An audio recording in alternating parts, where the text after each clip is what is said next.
Oh, why is my bitrate crazy? Okay. Knew something was gonna happen. A little overzealous with the bitrate, I see. Alright. Should be live. Hopefully. Hopefully. It says I'm live. Okay, there we go. Is that working? No. Still not. Okay. So what's going on here, OBS?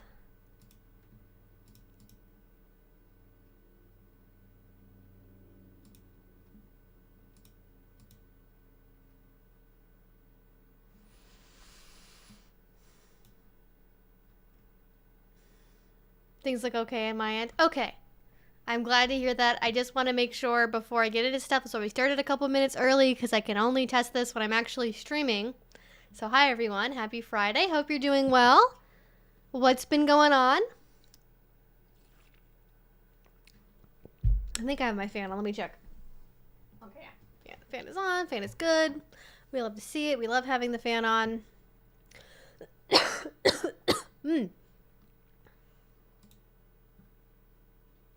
Okay, now it says we're good. Now it says we have a good connection.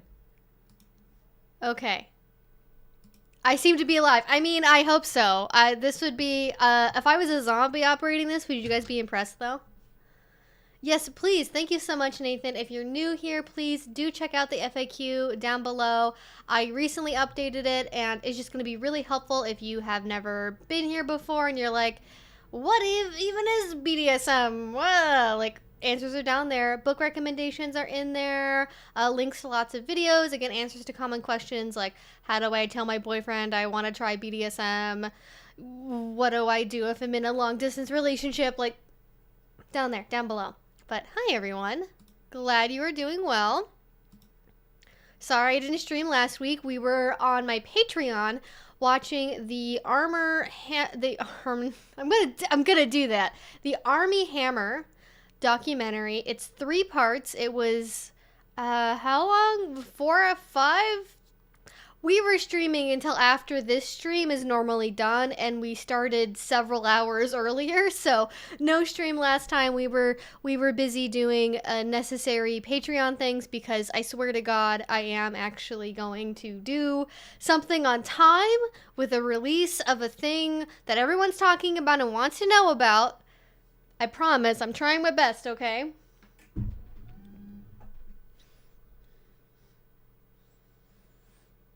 So that's what we were doing last week. But I am back. We're back to the usual stream schedule. No anticipated interruptions so long as the state doesn't catch on fire. It's been very windy and very smoky all day today. It's kind of clearing up now, though, which is good. But it's been very dry this summer. It's part of the risk, part of what happens. Okay. I don't know why I decided to put everything on that monitor. That was definitely not the right move. Okay, now we're officially at excellent condition, so I feel comfortable getting into the meat and potatoes, as they say. Does anyone actually say that, or is that just me? I feel like that's just like a thing that my family says. I got a new shampoo recently, and I can't decide if I like it or not. I feel like it weighs down my hair more than I want it to, but anyways, nobody cares about that. Just turned 32, planning a family trip to Florida for next year. Ooh, very exciting. Happy birthday. 32, big number. We love it. And congrats on having 32 years on this planet. Ooh, I scheduled my COVID booster for next week. Excited, and also dreading not a bit. Mostly excited. Yes, I am getting my COVID booster, the new bivalent one, I'm getting tomorrow. So luckily, I don't think I've ever really had any severe consequences, adverse side effects from any of the boosters or shots I've gotten for COVID so far. So, fingers crossed, knock on wood. I'm not going to mess up my own plan to stream. No bonus stream, sorry. Filming on Sunday. I hope that I don't get, knocked down by the Omicron booster, but we'll see. We'll see.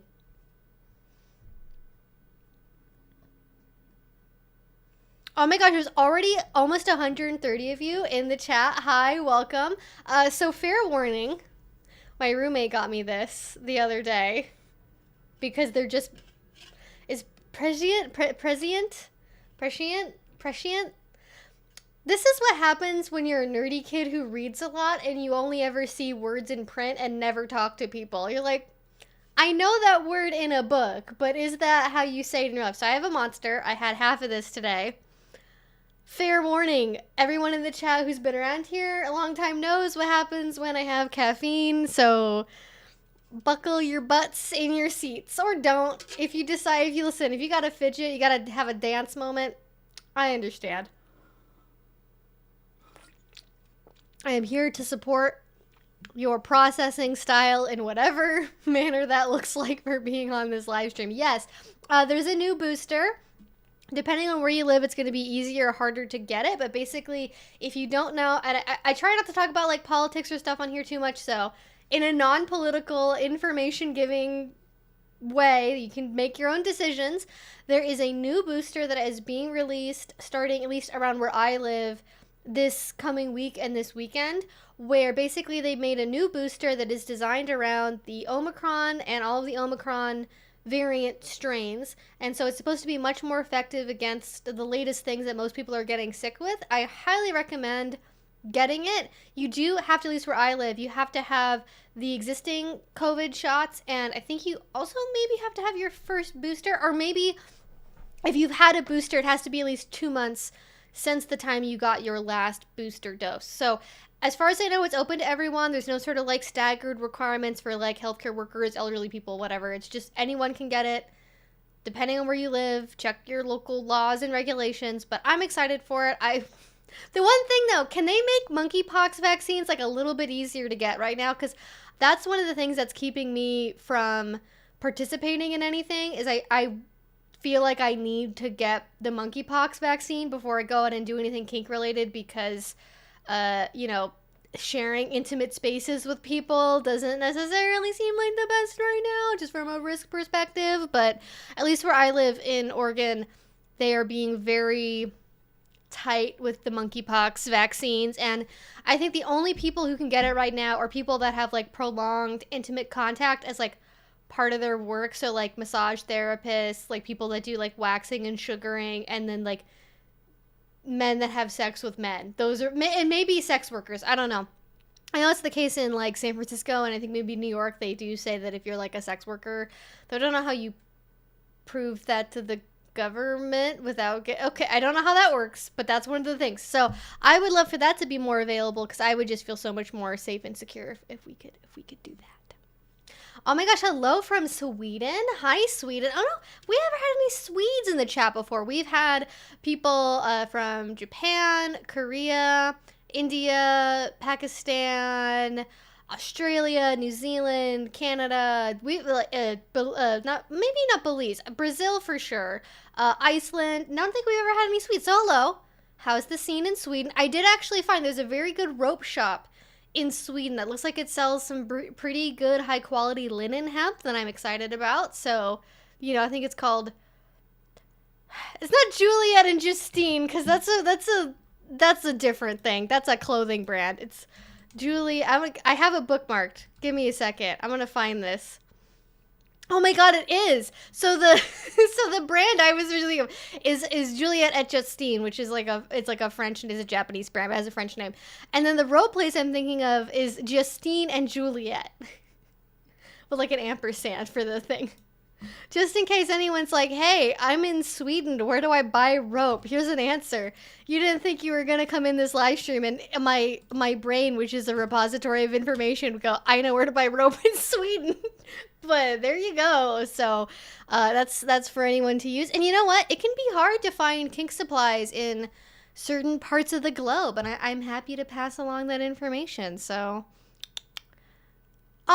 so how these streams normally go, don't usually tune into them, mainly just watch your vids. Yeah, so I guess I should just take a little time out here. Let's pause. So the mods are super helpful in the chat. Respect them, listen to them, number one. This is an 18 plus only live stream, so if you're not at least 18, please don't be here. It's for everyone's safety, my safety, your safety. It's just mixing adults and minors and BDSM, and this is Not good. We're not doing that.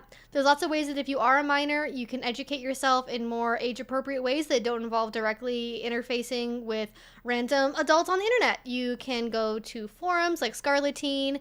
You can watch age-appropriate YouTube videos. You can read books. And I really recommend, if you are younger, maybe not even necessarily reading about BDSM in particular, but kind of building those foundational skills of, consent, boundary setting, self-esteem, learning more about yourself, and learning more about what your preferences and desires are, so you know when you get into stuff what you want to say yes to and what you want to say no to just to start out. So that's what I recommend. But hopefully no minors here. According to my analytics, like less than 0.5% of any of my views across all of my channel are from minors, so that should not generally be a problem. But just to get it out there, because it does happen sometimes with live streams, please do read the rules right here down below. Very helpful. I do have a full FAQ as well down there, so if you are coming in here and you're new and you've never watched one of these before, do check that out. This is an interactive Q&A. So basically, I have some set topics that I probably want to ramble about, but in general, we mostly focus on whatever you guys have questions about, be that about, BDSM, kink, relationships, polyamory, asexuality, queer identities, whatever it is. We can chat about all that stuff. Very exciting, very fun. However, if you do have some more kind of, intro level questions, it's not bad. If I do decide I want to talk more about that because I haven't talked about it in a while, I might choose to do that, but generally I may skip over those questions. I do typically go in the order questions that, as they come in, just to be fair to everyone and fair to the people that, do tune in early. Oh my gosh, we have 170 people in the chat right now. Hi everyone. Thank you so much for being here. And we just try to have a fun time. We try to be polite and, basically it's kind of whatever you guys want to know about, and I will kind of just steer the direction of the chat and the questions. And again, if you do have those kind of more basic questions like where can I buy a flogger, what books do I recommend, what movies do I recommend, how do I tell my partner I want to try BDSM, what are beginner things you recommend to start with, all that's in the FAQ down below. And that's basically what it is. In general, don't spam, be polite. If you do ask a question, don't spam it like 5 times in a row. It's going to piss me off. The mods are going to time you out, and you're going to be frustrated because then I won't see your question at all. So just be polite, be respectful. If it's been like an hour and I haven't gotten to your question, you can re-ask it then. I do try to give everyone 10-minute warning when we get towards the end of the stream, but I did have a monster today, so we might end up going for a little bit longer than normal.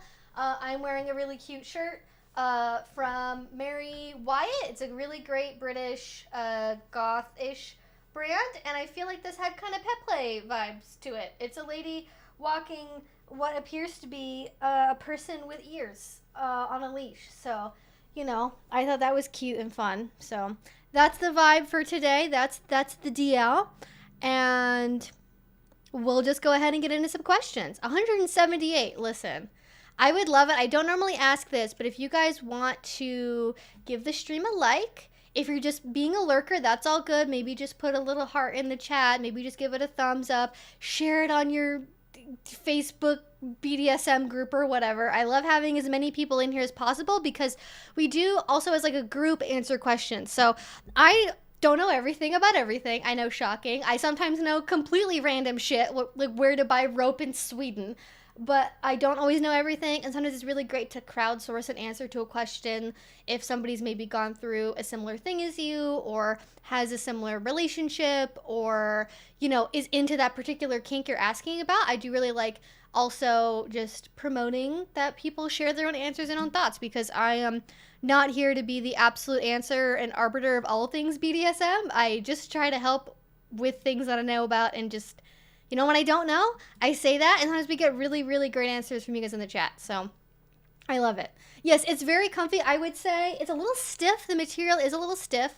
I did get some really cute, I haven't gotten new t-shirts or clothing in a really long time. So they had a really nice summer holiday sale, and I was like, yes, especially because it's British and the pound's down in the toilet right now. It's a good time to get stuff from the UK. This is a little stiff. So I'm kind of seeing if it'll break in a little bit, but the crop tops they make are super cute. I got a cute one that's pink, and it has a teddy bear in front of a burning house holding a knife, and I'm super pumped. It got pink font on it. I'm super pumped to wear that for my next video when I talk about DDLG. I think that's gonna be a fun one. But yeah, thank you all so much. I know I'm not omniscient. Who would have guessed? I know. I am working on getting my doctorate of fetish from the universe, though. So pretty soon I will have a PhD at least in. I get my doctoral degree in fetish from the universe. For those of you who have not watched the live stream I did on a recent Vice documentary, you will not understand what I'm talking about. But all will be revealed soon in a video. So, all right, let's get into some questions. Ooh, a festival. That's exciting. Like a fireworks type situation?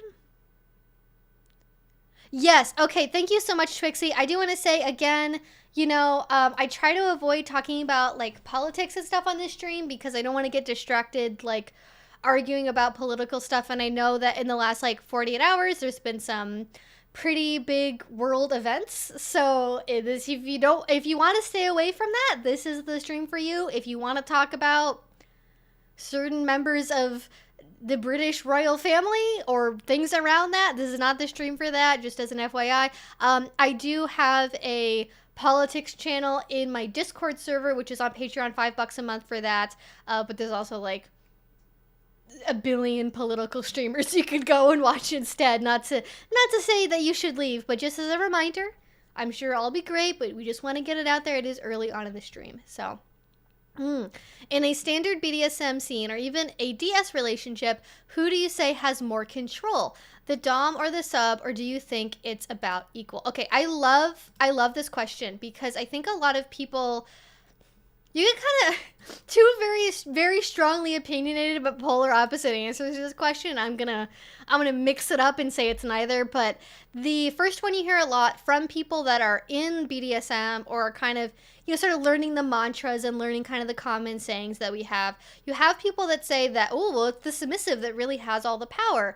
And I personally, I see the argument for that from a certain perspective of BDSM, where your perspective on BDSM is that, and this is, I think, more common people, especially that are more familiar with like dominatrixes or like BDSM as a service, where the submissive is in control and says everything, this is okay, this is not okay. And then the dominant only makes a scene based off of what that other person's preferences are. And their own flavor and style is kind of dictated by what the submissive wants, and then the submissive is the one that's supposed to safe word and the one that's supposed to check in, and it's really all about like whatever the submissive wants, and the dom just kind of does that for them. And that's again more of a sort of service type thing to do, more of a BDSM as a professional endeavor that's like the same as hiring a massage therapist or something.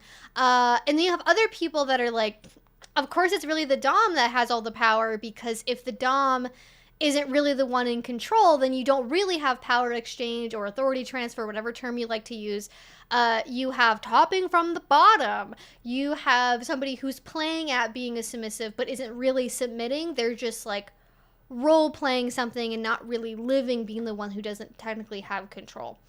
I would actually say, mind-blowing answer here. Oh my gosh, nature versus nurture. Guess what? It's actually both, bitches.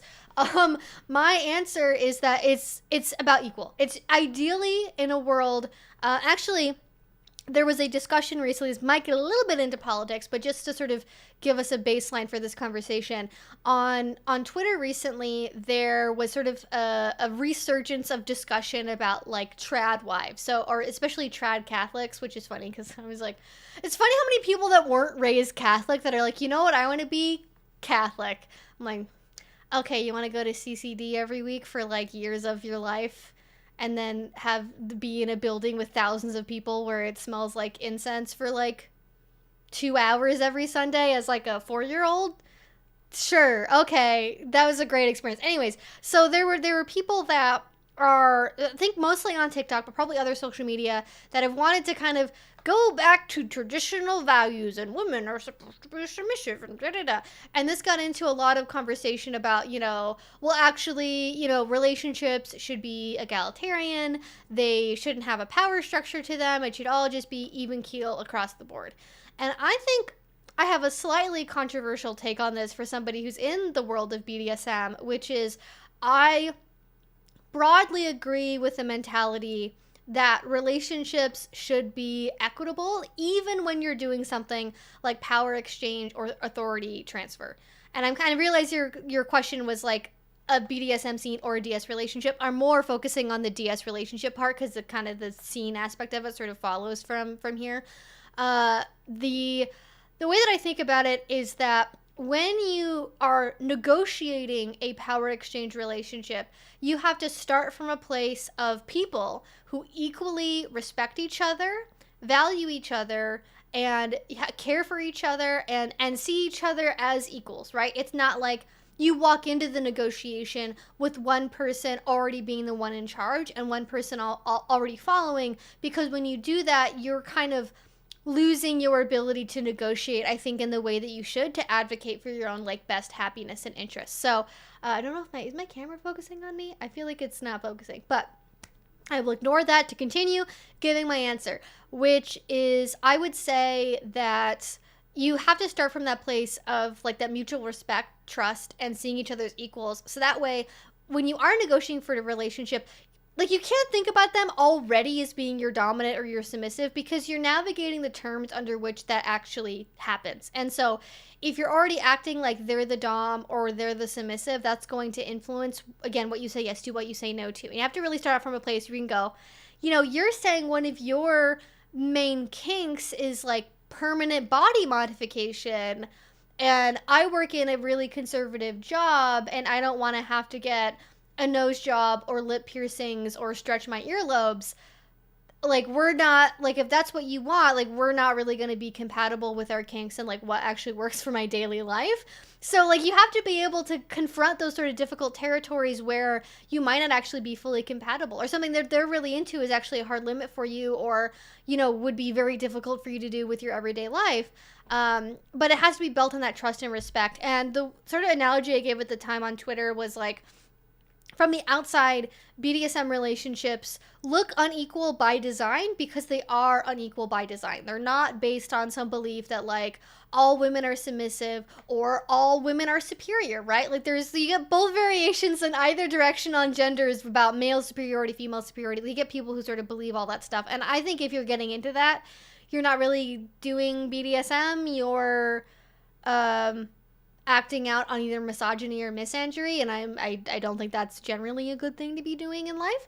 But instead I sort of think about it like, yes, it looks unequal from the outside, but it's by design. And though a pound of feathers looks hugely different from a pound of steel, they both still add up to being a pound at the end of the day, even though visually they look very different. And so in that way, the relationship has to be equitable, where both people are getting their needs met, having their boundaries respected. They both get to, you know, use safe words or things like that. And that's really where I think the equality part of it comes into play, is do you both have equal ability to opt in and opt out of the relationship, or say no to things or set boundaries? Because a lot of people, especially in that first example I gave of like the submissive is really the one in control, or the submissive has all the power, like type sayings, people sort of approach that from the idea that like safe words are for submissives, boundaries are for submissives, and like if submissives didn't have that, dominants would be going around, you know, doing all this wild stuff, you know, just running ramshot over everyone that they're in relationships with without those boundaries there. When in reality, it has to go both ways, as we've sort of discussed maybe in other videos you guys maybe would have watched with like bratting, for example, or, you know, higher level masochism. It's oftentimes the submissive that's leading the relationship in that direction, where they want more intense experiences, they want more power exchange, they want to surrender more every day. And I find that oftentimes it's more the submissive that can be pushy towards things and be more tempted to push on boundaries than dominants are. And so that's why they have to be set up in that way, where both people can opt out or say no, or use a red, or go, I don't really want to do that. You know, you have to be able to have those conversations. I actually don't know how much steel costs per pound. I'm sure you could find out. Whoa, we have 190 people here. Okay, this is so awesome. I don't think I've ever had this many people in a stream unless I'm teaching a class, so I love that. So just FYI, I will say, you guys, if you do want to make sure I answer your question, please, you can use the super chat. You can go to Streamlabs below. It'll highlight your super chat on the screen. It reads it out. It's very cute. So if you want to make sure that I answer your question, I will automatically do that when you guys do a super chat. So just keep that in mind. We have a lot of people right now, and I can't promise I'm going to get to everything because we're going to have a lot of questions and deviations and side conversations, which is awesome. But, you know, if you want to make sure I get through everything, I will... that is the best way to do it, is with super chats or going down to Streamlabs below. So just FYI, just so you know. That's the deal. I know we love the big stream. Thank you all so much for being here and taking time out of your Friday evening to be with me and talk about this. This is so awesome. So, I'm going to ask about this. Oh, thank you, Mr. Beansman. There you go. You guys get to see what it looks like. Mr. Beansman donated $5. Yes. Hi, Evie. I've always thought that asking someone to play with me online was kind of gauche, but someone I've wanted to ask really hasn't been around lately at events, and I just wanted to ask if I'm just being silly. Oh, that's a great question. So not at all. So especially if you've met them in person before, if it's somebody that is a complete stranger online, that you're just like, I know them from Twitter or whatever, I would not recommend just being like, hey, out of the blue, here's a DM. Do you want to be my submissive? Can you be my dominant type stuff? I don't recommend that. But if it's somebody that goes to like local events where you live or you've met before, I actually, one of my early BDSM partners, and maybe this would be different if I had more experience, but one of my early BDSM partners that I met, that I was with for like a year, 2 years maybe, the way that we met is they actually reached out to me and asked me if I wanted to go with them to a rope class, and if I had anyone that I was planning on going with, because I'd RSVP'd to the event, and I was like, no, I don't have anyone. And so we met up and we talked, and then we decided to go to the event together. That was a couple days later, and then from there we like built a whole relationship off of that. And that would have never happened if they didn't message me in advance to say, hey, do you want to do this thing with me?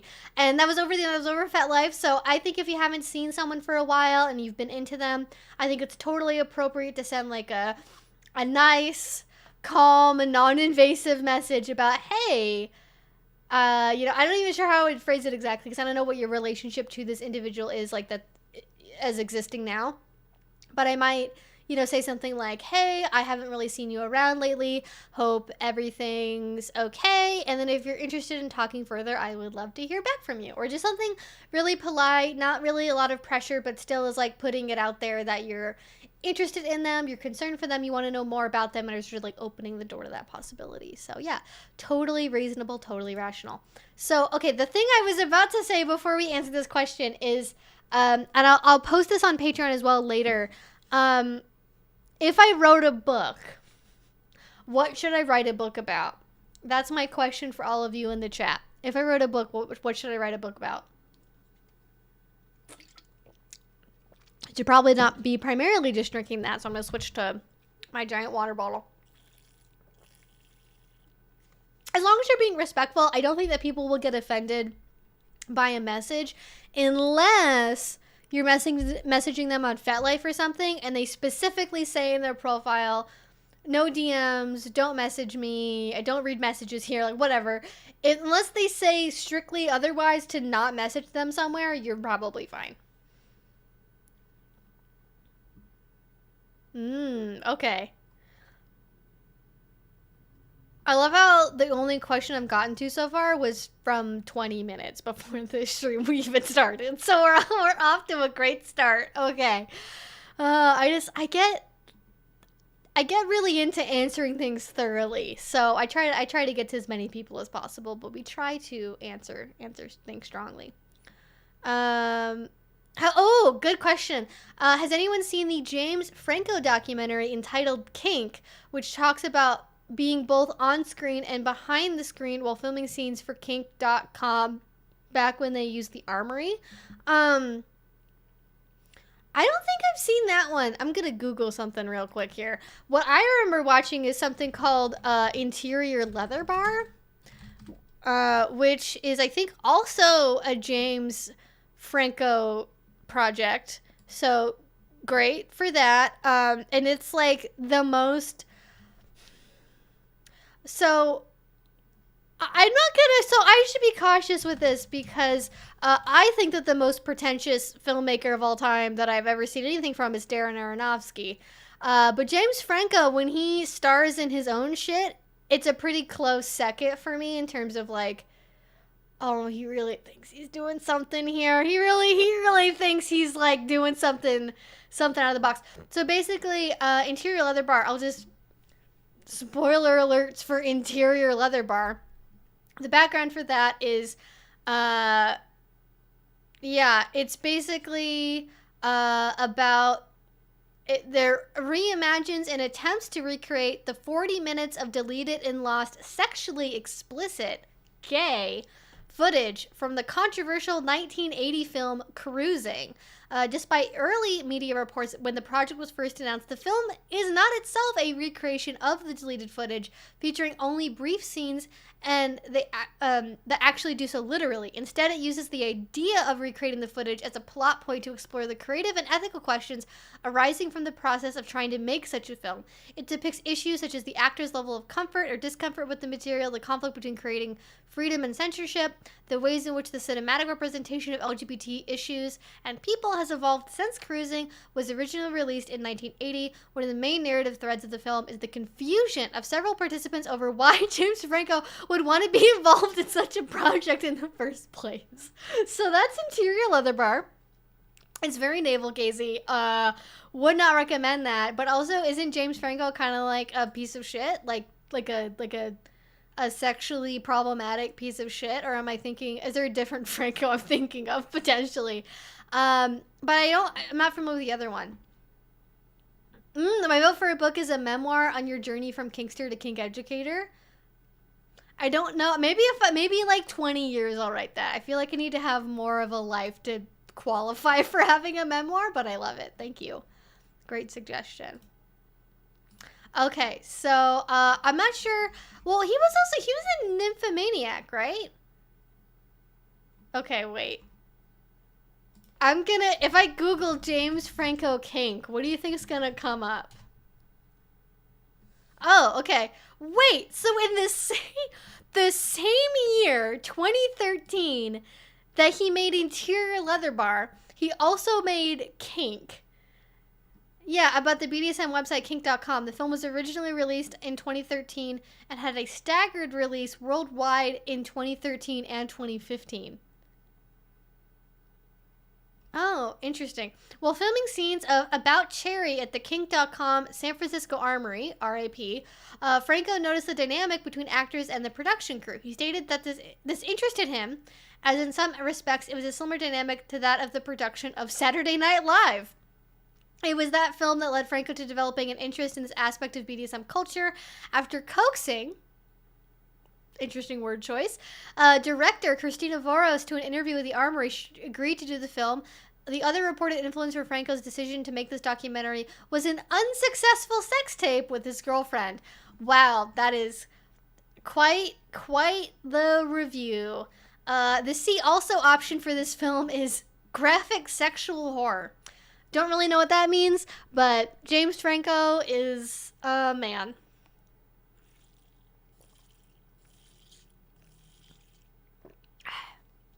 I have actually thought about writing and self-publishing erotica, and I was talking to a friend about this earlier today, and I was like, you know, if I wrote erotica, I would self-publish it, and I would just go, okay, this is like real BDSM erotica. That's like a little bit fantastic. You know, it has some fantastical elements to it in terms of like the luck involved of meeting somebody that you're that compatible with, but it's going to be mostly a realistic look at BDSM, and because I'm not a genre writer trying to make a living writing erotica, I don't have to check all the boxes of like the expected tropes from like vanilla people that read BDSM erotica would expect. Like, sorry, no public sex scenes. Sorry, no weird threesomes that aren't even really threesomes. Sorry, no like weirdly sexual descriptions of people's nipples, like, you know, whatever it is that people expect.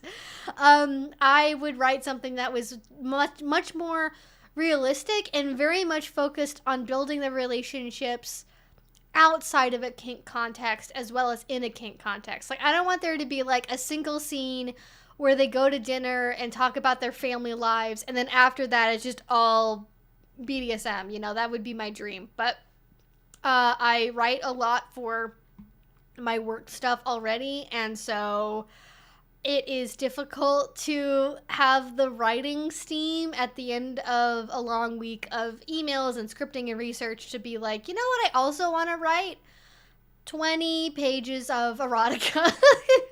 You know what I mean? But I'd like to at some point.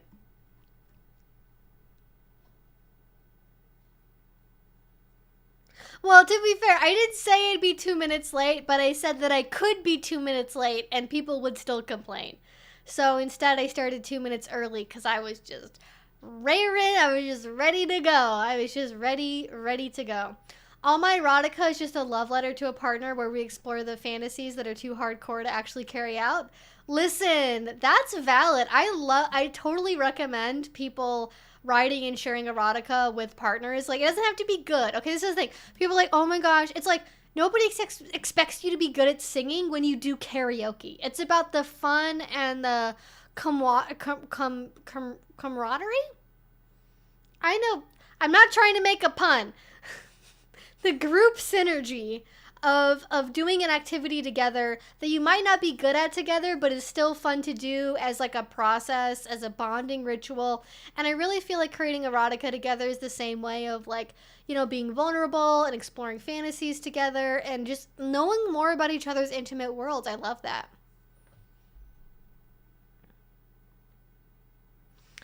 Those are the gems I look for in these places like AO3, the quality BDSM slow burners. Listen. Wouldn't it be crazy? This is not true, but wouldn't it be crazy if it turned out I was actually like a super famous, like anonymous AO3 author? Wouldn't that be such a great plot twist? You guys were like, oh my god, the asexual's been writing my favorite BDSM erotica this whole time. That would be super funny. That would be the best.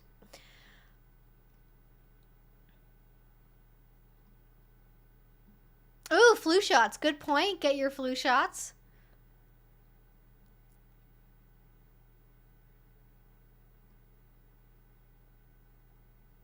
Okay, I got yeeted at the bar in the chat, so I'm so sorry. I may have missed some things. I think we're still good. I think I'm still at the very beginning of the stream. I don't think I missed any big questions, but you never know. I do apologize if I miss anyone. The pink ones taste the best, do they? I've never had the juice one before. Back when I worked like the graveyard shift or like the very, very late shift. I had 2 different jobs when I was in college, and one of them I worked from, and different times, not simultaneously. Oh God. I had one job where I would work from like 9 or 10 p.m. until 3 a.m. And then a different job where I worked from 3 a.m. until like 11 a.m. And so the white sugar-free monster was something I was introduced to by a coworker, I believe, and I stuck with that because it was sugar-free and it came in a big can, so I could just sip on it during the whole shift and stay awake. And I don't really even know what's in here, to be honest. I actually have a memory of a kid from my high school that was like, you know, anyone who was in high school in like 2010 had a kid in their class that was like probably unmedicated, undiagnosed ADHD that was like trying to self-medicate with stimulants. And they would have like, they were an emo kid and they would have like 5 monsters before, you know, lunch, and then like, you know, 2 cups of coffee or like 4 cups. They would just have like an insane amount of coffee and energy drinks during school. And then one time, one of the kids started having heart problems in the middle of school and had to be taken away by an ambulance. They were fine. They just had way too many monsters. So that might even have been in middle school. That might have been 8th grade. But there was always a kid like that. Don't recommend it. Not that I have to warn anyone here, I think, about misuse of stimulants, but just to put it out there. Have you ever had the Arizona sweet tea, the watermelon? Okay, this is it. I've never had Arizona sweet tea. I lived in a part of the country where I'm not going to say this specific chain because it is local, and so I don't want people to know exactly where I went to high school, but there was a chain of beloved gas stations that were a little bit upmarket, and the kids that were cool enough to drive themselves to school had a little morning ritual. They would go to this gas station, they would buy like the gallon jugs of Arizona sweet tea or like the really big cans, and that would be what they drank at school all day and like carried around. I don't know why we decided that was the cool thing to do, but that's what they did. And so I've actually never had Arizona sweet tea because I was not of the correct social class at school to drink Arizona sweet tea. So, and then after that, after I moved away from that, this part of the country, I live in the Pacific Northwest, and I have for a really long time. I feel like Arizona sweet tea is not a thing here so much. It kind of is, but like people in general don't really drink iced tea. Maybe a Snapple? Not really iced tea in general, though.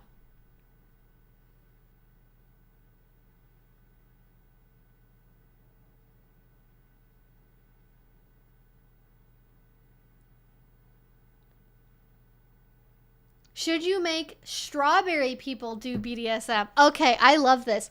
I have Warp Speed Evie. We are on Warp Speed Evie. I love it. So should strawberry people do BDSM, Spencer? Great question. So first of all, I feel like I should define strawberry. Oh my gosh! Also a 2010 mood, Sobe Life Water. I did love. Is it Sobe or Sobe or? How do you even say that name? It's a made-up word. Who cares? But that was my thing. I really loved those. Good memories with that. Do they make that anymore, I wonder? So strawberry is a term. You don't really see it a lot, but it does pop up from time to time, especially in like swinger communities or like, you know, kind of places where BDSM overlaps into like non-BDSM alternative lifestyles, you know, poly, swinging, etc. And so strawberry is basically like people that are kind of, I'm not sure there's like a clear definition for this, but this is my understanding of what it generally means, is people that are kind of like, they're not kinky, but they're not really vanilla either. They're kind of somewhere in the middle. They may be like certain BDSM activities in a sex context where maybe they enjoy light bondage or sensation play or like silk blindfolds. Not really anything too heavy or too intense, not really necessarily power exchange, but you know, kind of something more to like titillate the senses, enhance the sex experience, and that's sort of the lane that they tend to be in. So the inspiration listen, I still do the XD face. Unironically, I can't. I've gotten away from it recently in the past like year or so, but I can't fully get away from it. And if that makes the Zoomers dislike me, I do own some wide leg pants now. So I'm getting up to date with the Zoomer fashion. And I'm kind of glad that like oversized shirts like this are in fashion because I love wearing them. And I used to wear like super oversized hoodies when I was in middle school all the time. So I love that. But what the fuck was I talking about? Oh, why you shouldn't. This is why I don't look at like the current chat. Okay, this is why I gotta stay in my lane so I answer questions. So, sort of the inspiration for the title of today's video is actually last night on our Patreon stream for the ABDL part. We watched, surprisingly, a lot of very positive representation of ABDLs. It was very exciting. Doesn't happen very often. You love to see it. It was great. And then, you know, last week, like I said earlier, we didn't stream on Friday because we were streaming just the whole day watching the Army Hammer documentary, which I am making a video about that. I am finishing the script tonight. I kind of just want to go over a few more details because there's been a few more statements that have come out since the release of the documentary. A couple little controversies worth addressing, I think. So I want to make sure I get into all of that stuff. And the one thing that kind of kept coming up in the documentary, not to spoil my opinion about it entirely, but one aspect of it that I kept realizing across a lot of the stories from the accusers of Armie Hammer is that it appeared from their accusations that he had a pattern of pursuing women that didn't really know anything about BDSM, had never done kink before, but were just like hot younger people on, Instagram, I think was his social media of choice. And, keep in mind, I'm not sure how old he would have been at the time, although I want to say he's in his 40s. Maybe late 30s? No, he's 36. Okay, what the fuck? I'm really bad at guessing people's ages in Hollywood. Okay, so he was 36. So he was going after, when he would have been 34, he was going after, 20, 21, 22-year-olds on Instagram. All the hot people. This was back in, not even that long ago. So it was, 2019, 2020, when a lot of the allegations, at least that were in the documentary, were talked about. So that, that's sort of the timeline we're looking at.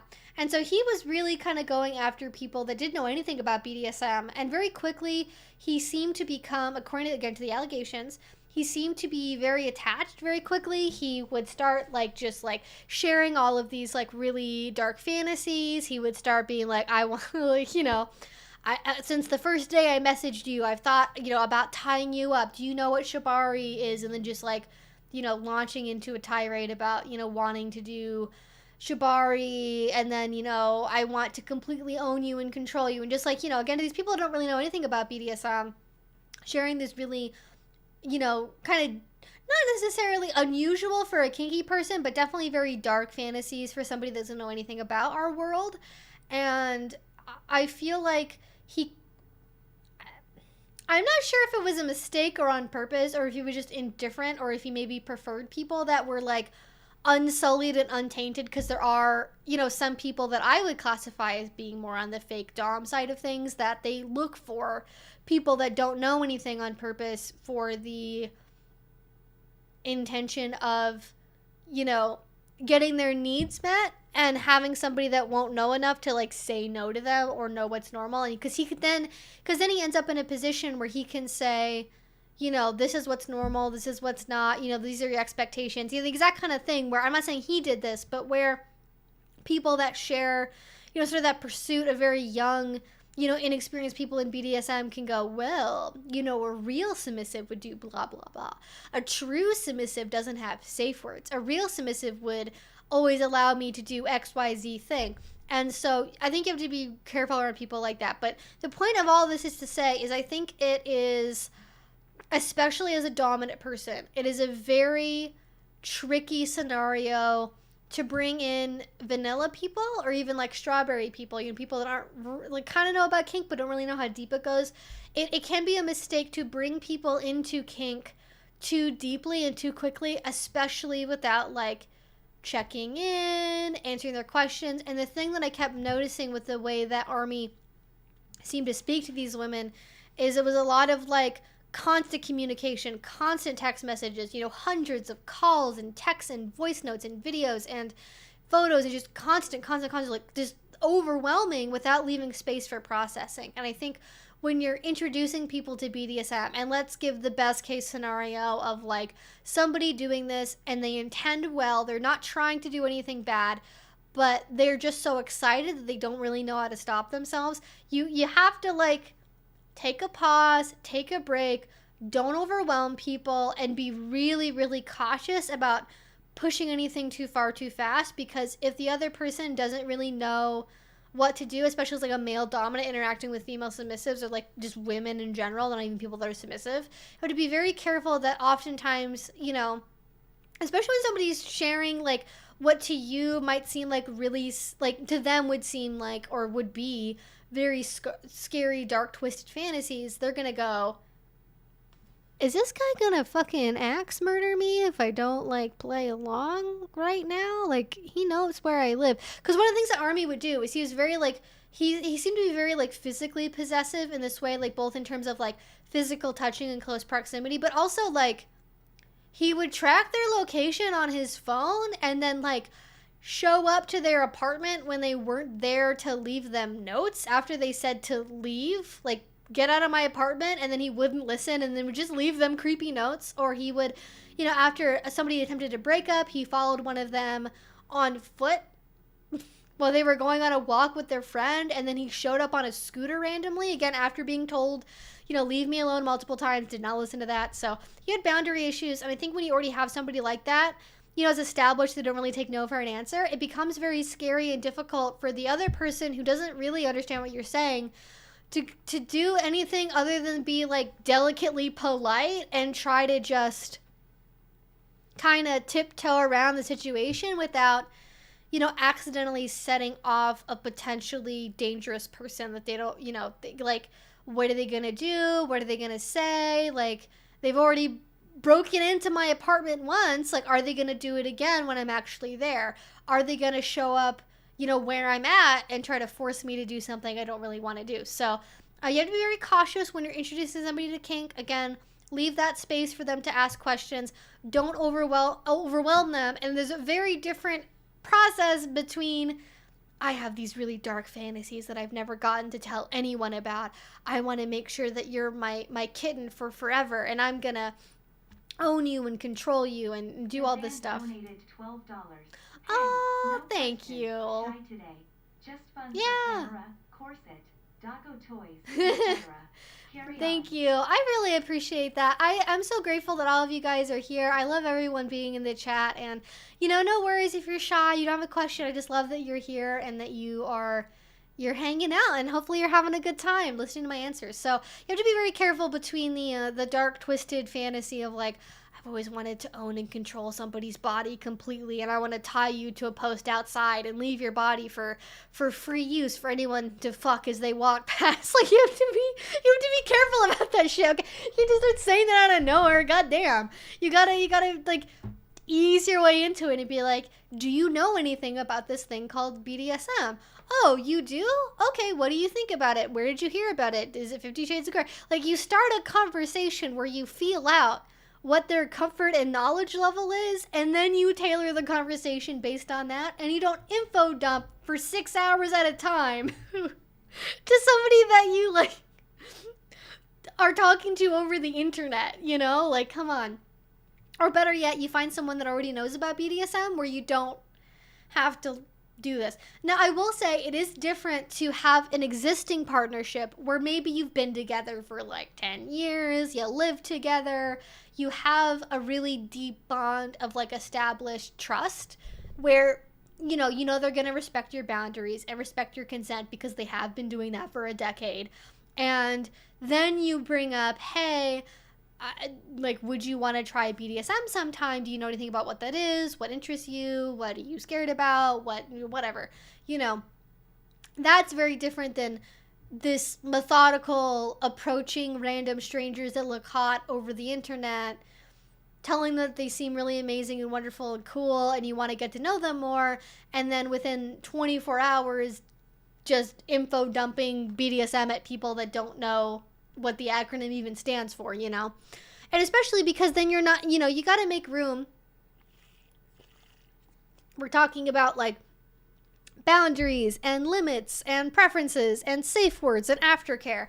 And from everything that I could see from the interactions that were described, though, again, we don't have both sides of the story at this point, so, who really knows what that for sure. But so far, we don't have any information from any of the women that have made accusations against Armie Hammer, that he provided aftercare, that he told them about things like, aftercare, safe words, limits, boundaries. Like, it was kind of just like him trying to do things that he wanted to do and then finding women that he thought he could convince to be okay with it, which is very different than trying to build something that's my ideal, which is mutual pleasure and enjoyment for both partners, What does my drink bottle say? So it's like motivational things on the side. I don't really like, and also the other side is like the amount of water. I don't really pay attention to this, but it says stuff like, you got this, cool to your core, awaken your thirst. I like that one. Maybe if I put stickers on this, I'll just leave the awaken your thirst one available, and then we'll just leave that one out there because it's sort of a maybe a little bit of a double entendre, as they say. But that's sort of my opinion. That's sort of the background on why I think it's a mistake sometimes to introduce, vanilla people to BDSM. Is it's so easy to do that wrong, and it's so easy, especially as the dominant partner, to get really caught up in the moment and like overexcited, and to the point where you're kind of making a yes out of anything. It's like everything that's not a no, stop this right now is like a yes, Like you might look at their body language and see they're kind of uncomfortable and that they seem sort of nervous and maybe they don't really want to do this. But then instead of like pausing and checking in and slowing down, you go, well, they haven't technically said no. And so you keep going anyways, which is a terrible idea. So that is how you end up in a position where you end up with a trail of people that have broken up with you that then later all say that, you violated their consent, you didn't listen to their no's, you didn't check in, you forced them into things that made them uncomfortable, and you might go, wait, what happened? What did I do? And you might not even realize that you've done that shit because you were so focused on your own self-pleasure, and you were so self-involved that because you were so excited about, doing BDSM with someone, that you completely forgot about the fact that BDSM is two or more people doing an activity together. It's not just like one person advocates for their needs and gets everything that they want and then just kind of acts on the other person. Like, it's not like there's an active partner and a passive partner. It should be two active partners together, building something together, and the other partner actively inviting the other to be in that process, as opposed to just like is it okay if I do this to you? Like being the only question, or not even asking at all, just sort of like doing things with people. And then unless they actively say no or fight you off, it's considered to be okay. That's a huge mistake. Don't do that. IMO.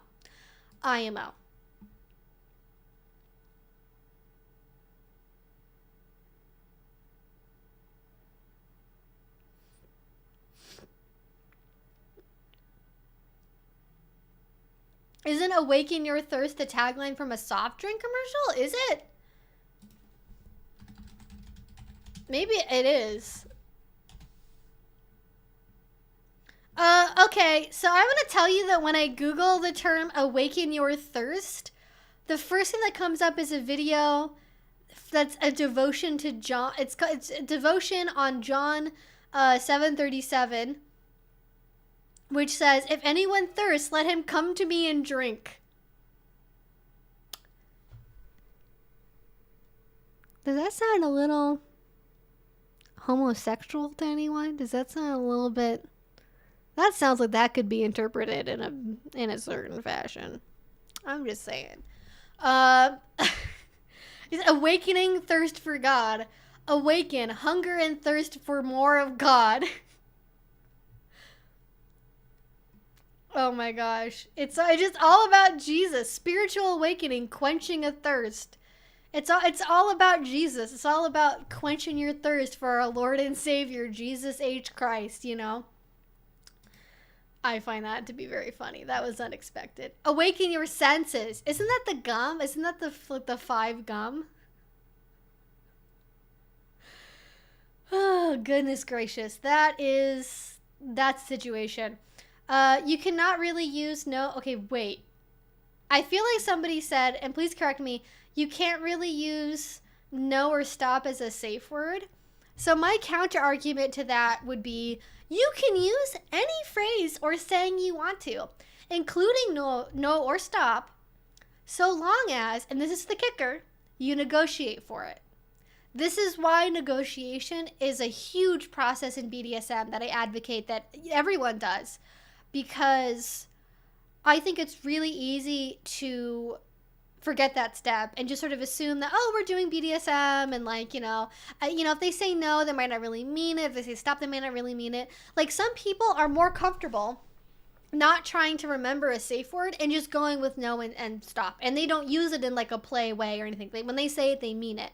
And you have to talk about that up front, about like, what do you want to use for a safe word? What does that look like? Are we using what's called plain English communication, which is like no means no, stop means stop? And you would take that literally.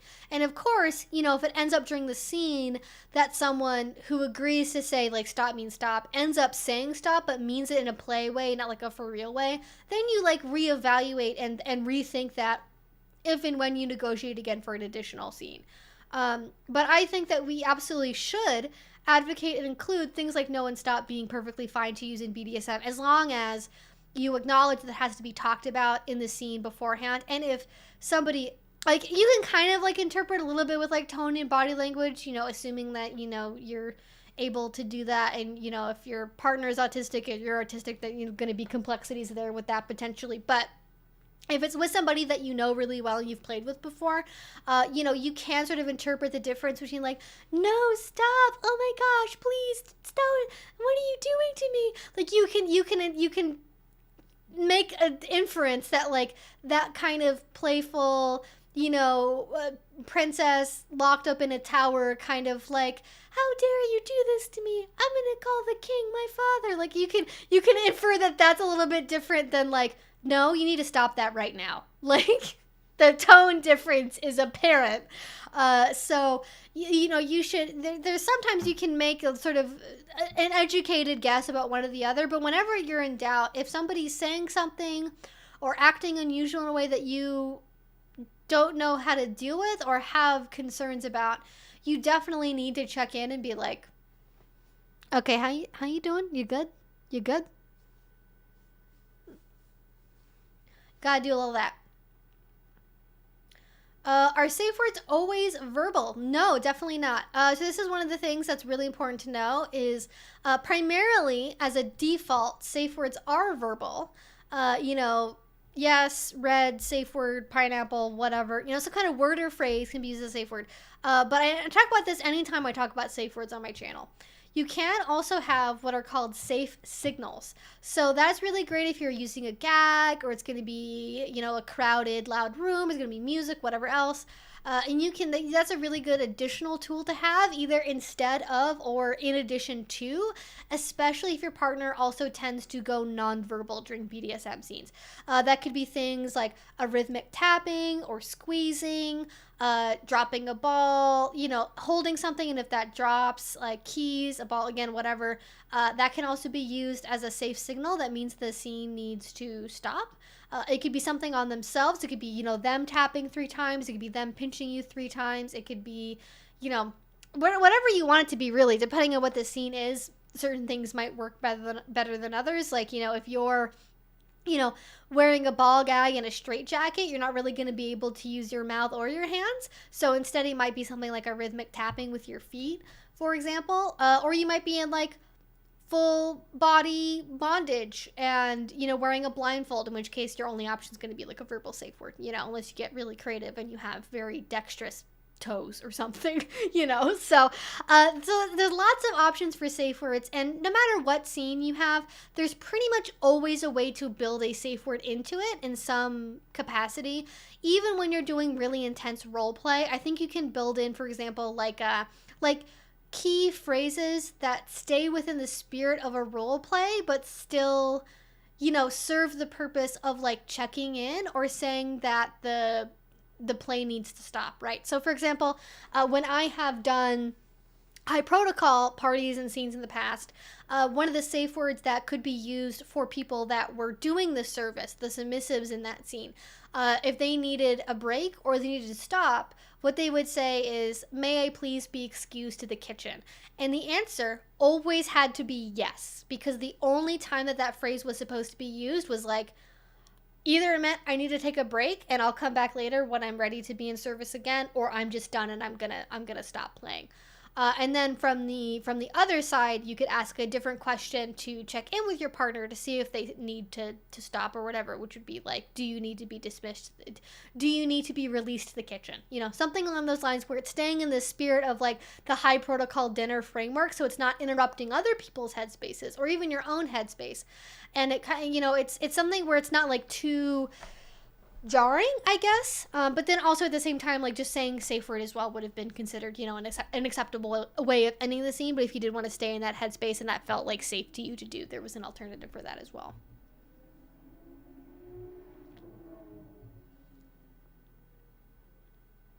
Cat bell tied to the big toe. I'm a genius. Yes. They have to be careful. I feel like that one could go off by accident quite a bit, especially if you're doing like tickle torture. But it also would be exceedingly funny to tie like a bunch of bells to somebody's two toes and then do like, okay, this is an idea. Here's a free scene idea for anyone who's into tickle torture or feet. Tie bells to people's toes. Like get a bunch of bells, tie them to people's big toes, and then tickle their feet, and then every single time the bells jingle, the tickling, like 30 seconds more tickling. That is an unwinnable situation for the bottom, and some people are really into that loss of control and like not being able to help themselves from like breaking the rules. So that could be a fun little idea for anyone who's into that kind of thing.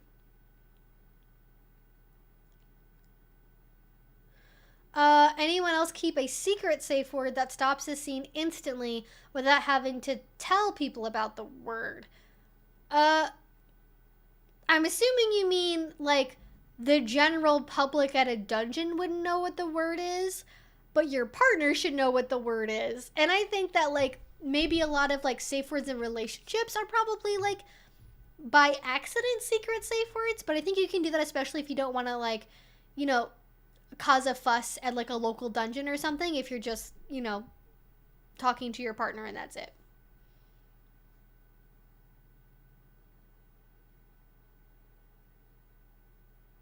Yes, so if you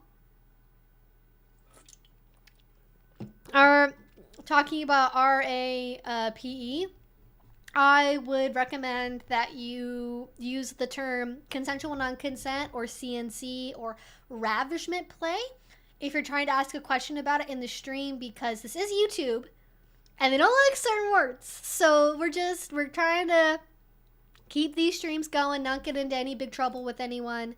And so if we could just keep that on the DL, that would be awesome.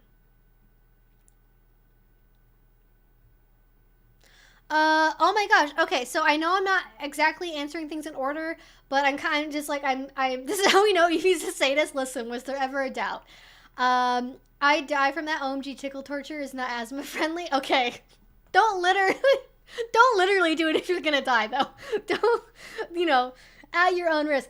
So do I recommend hemp or do I recommend jute? It entirely depends on what you want. So I actually have some samples of rope here that I've been trying out. So this is linen hemp and this is jute rope, and you can see they look very different. This is much more stiff. I would say that the texture is like it's more like papery, like it's more dry. It definitely needs oil. It needs time to kind of absorb the oil on the skin. As you can see, it's like very stiff. I can just hold it like this. It doesn't flop over. Whereas this is like, and this is maybe not perfect because of where they're sort of tied respectively, but this is like a lot more floppy. It's also lighter color, but hemp comes in a million colors, so it's not really relevant. I would say this one's a little bit more hefty. Jute is more traditional. Looks better in photographs. If you get jute rope, I really recommend looking for JBO, jute batching oil, free jute rope. And just, it's lighter, it's a little bit speedier. I would say it's a little bit harder to find stuff that's really nice quality that comes from an ethical vendor. Again, there's the shop in Sweden I recommended. There's a place called, I want to get this name right. They're in South Africa, actually, and I've been meeting a pseudo jute. Makes really, really good jute as well. I'd recommend them. And then Anatomy Studio London. And there's a couple other places to make jute. But that's not the whole point of this stream, so I'm not going to get into it. But it really depends on what you want to do with the rope. Personally, I find that it offers a very different, like, scene feeling. So I like hemp rope because it has a little bit more heft to it. It is softer. I'm a recovered horse girl. So I like this has, especially when you put it to your nose, this has a little bit more of like like a grassy, like dried hay smell to it. I don't find that off-putting in any way. But I like this one for more like if you're doing suspension, if you're doing things that are, it's more like comfortable, more intimate, more sensual, maybe, where you're not trying to like torture somebody with the rope, but it's about the rope being like a comforting, bonding experience that's maybe a little bit more sensory.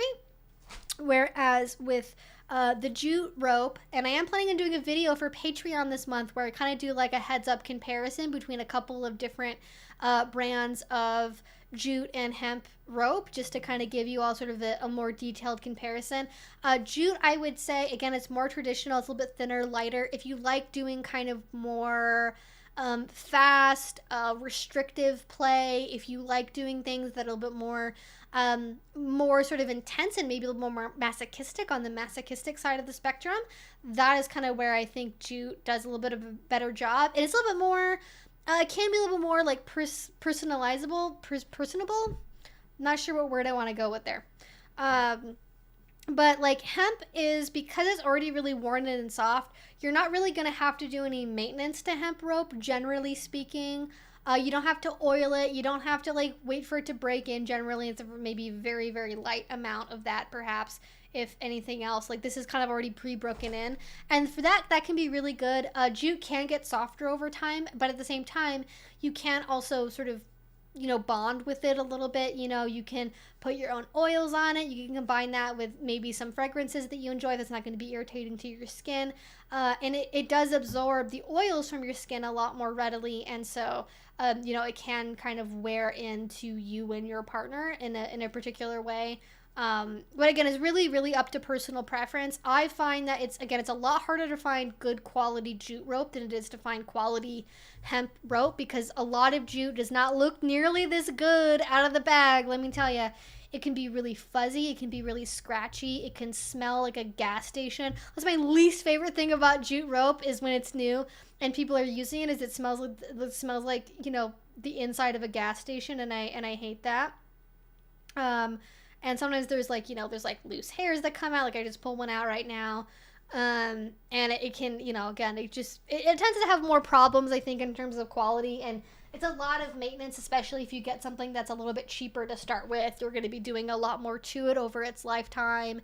It is not generally, I think, as durable as hemp tends to be. So that's my very long rambling answer to jute versus hemp. But really, ultimately, it's your own preference. And I recommend just getting if you find some shops locally or something that you want to see how they feel in your hand. Like ultimately, it's about like what will get you to do bondage and what you enjoy from your experience. And I really love bondage. I love all kinds of bondage, whether it be, heavy equipment, straitjackets, corsets, belts, collars, whatever, and also rope as well. So I'm kind of just, I find a use and a purpose for anything. But, you just got to be aware, and I would recommend, asking around locally with people that do rope, like what their recommendations are and seeing what it is that they like.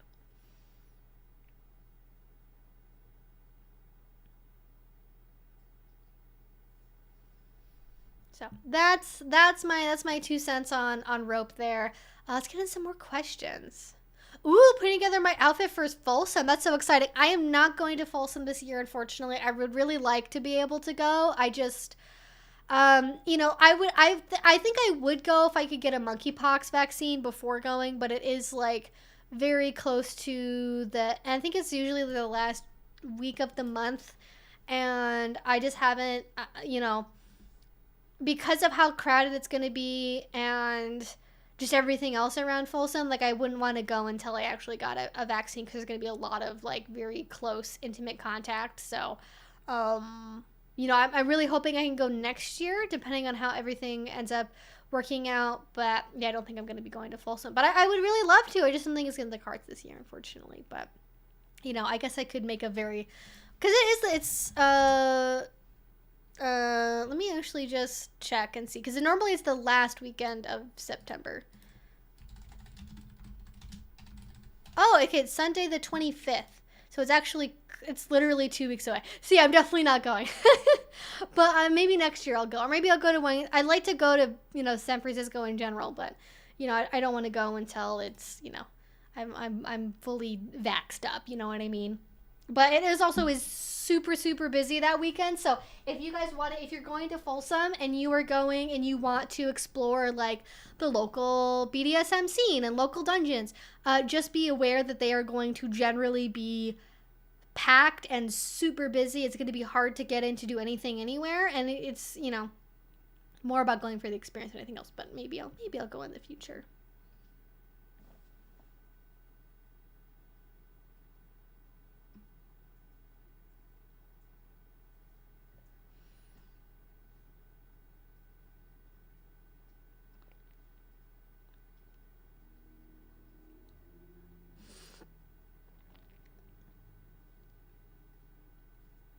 No question is a bad question. It's better to be educated than wing it and end up hurt, which isn't the case depending on the kink. Yes, I definitely don't think there's no such thing as a there can be inappropriate questions. There can be questions that get asked a lot, but I don't think there's necessarily like bad questions. So yeah. I wonder about inhalants like Rush or nitrous in BDSM play. I don't know what Rush is. We have talked about like intoxicating substances in kink before, like whether that be alcohol, marijuana, etc. And I think that there is a way to do it that can be ethical if you talk to your partners about it, if you negotiate for it, if you understand the risks of the play that you're engaging in and you actively choose and opt in to take on that risk, and you really, really, really think about it beforehand. You do it with a partner you trust. I think there is a way to be able to do that that's more ethical. But, you know, speaking as somebody that I have a very positive relationship to things like anesthesia or like what is it they give you in dentist offices? I don't think it's literally just nitrous oxide, is it? Laughing gas? It is nitrous oxide, I guess. I've always wanted to sort of experiment, not with not anesthesia, but with like nitrous oxide in a BDSM scene. Like kind of that's really the only reason I would ever explore like medical play at all. But it's you know, don't do whippets. I wouldn't. That's really bad for your health. I don't recommend doing that. But I think that could be interesting to play around with if you like.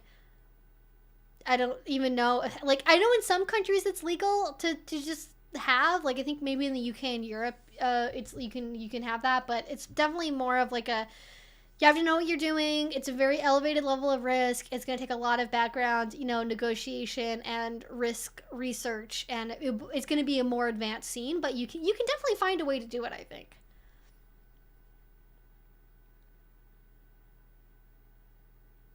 Plus, especially with like something like, you know, just like the dental level of like not nitrous oxide they give you to like help you relax during like a dental procedure. Like, you know, and everyone's different, but from my experience on it, it's not really something that is like super mind altering in a way where you like wouldn't be able to revoke your consent. But certainly for getting into stuff like you're playing with NyQuil, you know, hallucinogens or whatever, you know, you're I don't even know. I don't do drugs, so I don't have any. I don't really have a great frame of reference for stuff like this. But you know, it's going to require more elevated levels of consent and risk taking that you're going to have to navigate. You know. Do I prefer cuffs or rope? Rope. I mean, yeah, I'll say I prefer rope over handcuffs, but I have some leather cuffs that I really enjoy that I think are more sustainable than rope that I would wear more often for sure.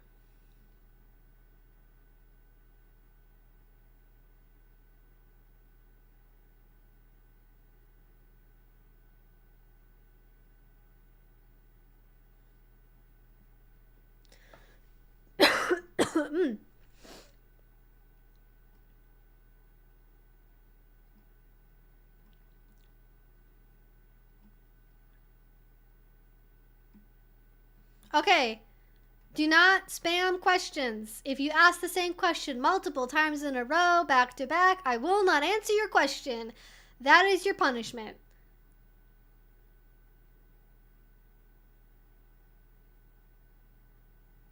Well, yeah, I'm not saying so. I know that at high mixes, it can definitely like fuck with you enough to remove your ability to consent. I'm only speaking from my personal experience at obviously low doses, and I think I said that.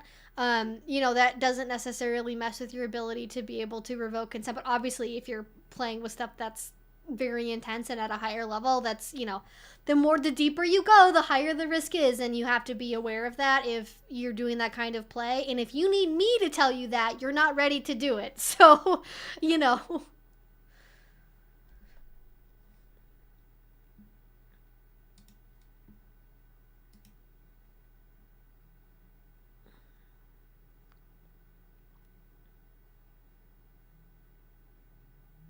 I don't know anything about like poppers or anything like that. So I don't even really, to be honest, I don't really even know what poppers are. I'm too asexual for that. That's my answer.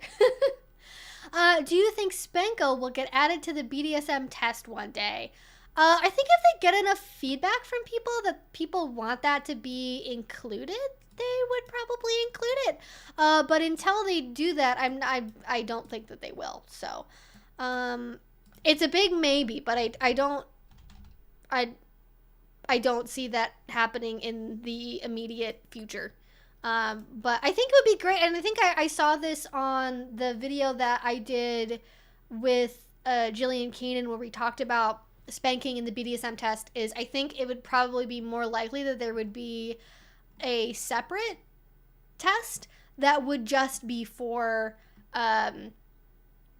it would basically just be for the Spanko community, and it would be tailored to just spanking and like discipline and stuff. But I think at the very least they should definitely add like more disciplinarian focused questions on the BDSM test, even if they don't really get into spanking in particular. But it is very strange to me that's not on there, because it's like a huge thing, and I know a lot of people that are in the BDSM scene that aren't even like, they wouldn't label themselves Spankos, but they do a lot of like school discipline Spanko type play.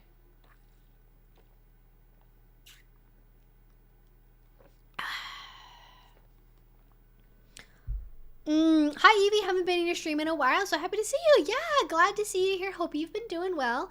Thank you for joining us. We do have a little bit over half an hour left. We have like 40 minutes, so there's plenty of time to ask questions. And definitely, again, guys, make sure, if you guys do want to make sure to answer your question, use the super chat, do something like that, because that is the best way to make sure I see your question right away. Otherwise, I can't promise that I'm going to get to everything. My partner is a little, but I'm not used to being a caregiver. Is there anywhere you recommend getting more information or any tips? So my forever struggle as someone that is always looking for like more educational BDSM content to recommend, always looking for other creators to like collaborate with or promote, I have found it very difficult to find information that is accurate and is, I think, like from the perspective of like a BDSM framework that's about like caregivers and how to like do a better job at that. There was a BDSM channel that was around for a while. I'm not actually sure if they're still up, so let me just go ahead and like, it was something Bear, I want to say. Okay, yeah, it's called Minnie's Lifestyle is what the channel is called. And they haven't really posted any videos that I'm aware of recently, but from what I do remember seeing of them, they do have a couple videos where they talk about being a caregiver. So in lieu of recommending a YouTube channel or something, I know that there are lots of like forums and websites for people that are into CGL, DDLG, ABDL, little caregiver, whatever word or phrase resonates with you the best there. That is where I would maybe go to look for advice. There's also like the subreddit r/BDSM community.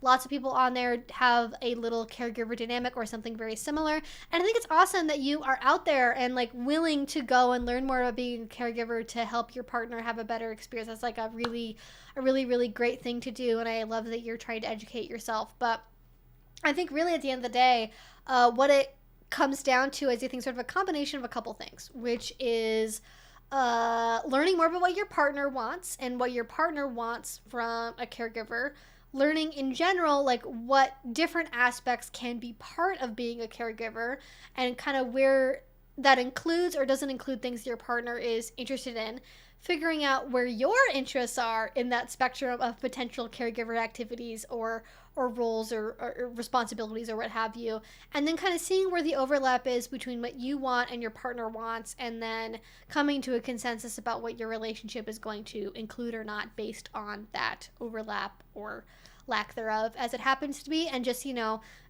stay humble, ask questions, check in, educate yourself, and you're gonna really set yourself up for success. Don't be afraid to admit when you make a mistake. Definitely like play cautiously when you're first starting out, and don't bite off more than you can chew. Really, like if your partner wants you to like just get out there and start, making their sippy cup in the morning and changing their diaper and reading them a bedtime story, giving them a bath and brushing and they have like a laundry list of fantasies they want you to start doing like right away.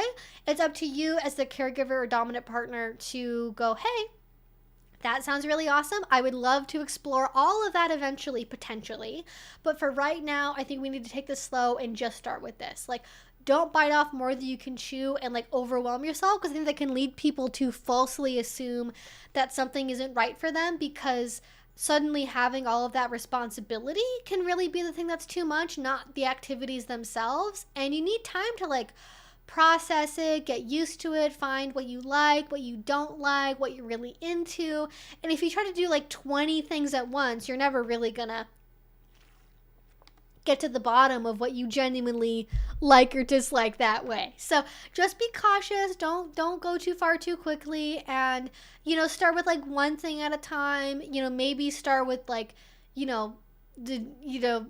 good morning little one, good morning daddy text message, then get into reading the bedtime story, and then like a week after that add in something else. Or if you live together, you can go a little bit faster, but if you're seeing each other on the weekends or after work or something, then you start to very slowly on a week by week or month by month basis, adding in more and more over time, and just leaving a lot of space for those check-ins and conversations.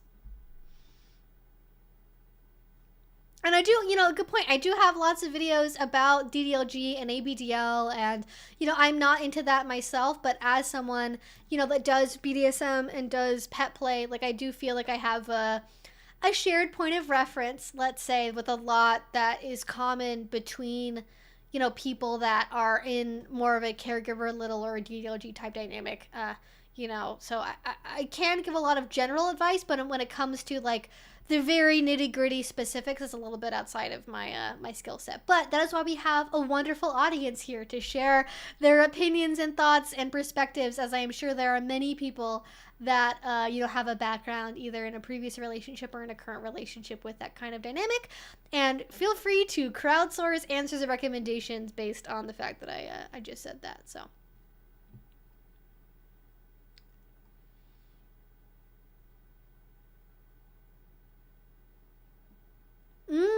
not sure if my interest is more than an intellectual curiosity. I would like to go to a munch, but nervous about not being welcome. Most munches are fine. Most munches are very welcoming to new people and to people that are just there to explore, because that's the point, right? Like, it's much better to show up to that than it is to like the high protocol party in like a graphic t-shirt and cargo shorts and being like, high protocol what now? So the munch is really the best place to start if you don't really know anything else. And if you just go and you talk to people and kind of explore it maybe a little bit more than just merely an intellectual thing, you might discover you're really into it and you want to try it for real and kind of go on those next steps, and you might learn about it and go, yeah, this isn't really my thing, but it's interesting to learn about. So I totally get that, and I think a munch is a really great place to start with that, and I totally get being nervous. Everyone, I'm pretty sure, is nervous going to their first munch or first event, and just, talk, and I say this all the time, talk to whoever's running the event, message them on FetLife or Facebook or wherever it is this thing's being organized, ask them about like, hey, do you think this event is like good for a new person to go to? If not, where would you recommend I check out? If it is, what should I wear? What are people like? Kind of what's the age range like? What should I expect? And I really recommend, just going there and having the perspective that you're just there to meet people, not find your eternal master or next life partner or something. Just go to have fun and meet people and learn. And you don't have to stay the whole time. I recommend going early if you're new. And if you decide after 30, 45 minutes it's not really your thing, you never have to go again. Totally fine.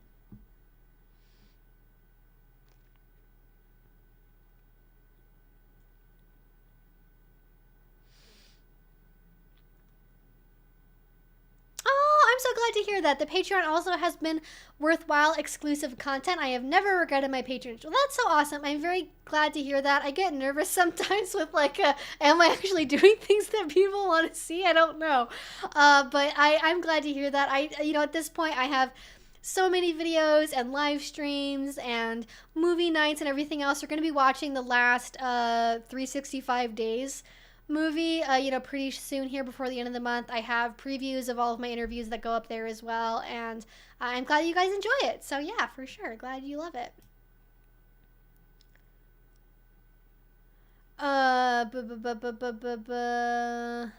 Do you think there could be safe words in situations not related to BDSM? Like if someone wants another person to know something without saying what the thing is, they have their own safe word?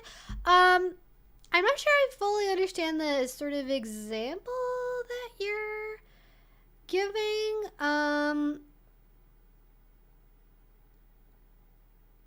So my only point of reference for something like this is with people who already know about BDSM or people that already kind of know about sort of related things, is in general conversations, not just in kink scenes, and it might be a kink conversation, it might be about a topic or something.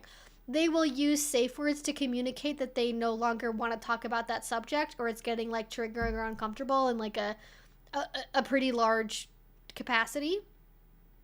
So I would say that you can use a safe word outside of a BDSM context, and generally I think it's actually a really good tool to use as if you're in BDSM or near it, you're probably interacting with a lot of communities that potentially have a lot of maybe trauma associated with them, or talk a lot about mental health and things like that. So it can be very much worth it to have safe words in situations like that. Yeah, I don't really see a problem. I'm trying to think, is there any problem that could arise from that? I mean, maybe confusion if you're in a dungeon and then you're having a conversation and someone says a safe word, that could cause some problems with the DMs, I guess. But if you're just amongst friends or whatever, and you're hanging out at someone's house, and then somebody gets into a touchy subject, you say ow, red, then they know to kind of back off, and I don't really think that's caused any issues.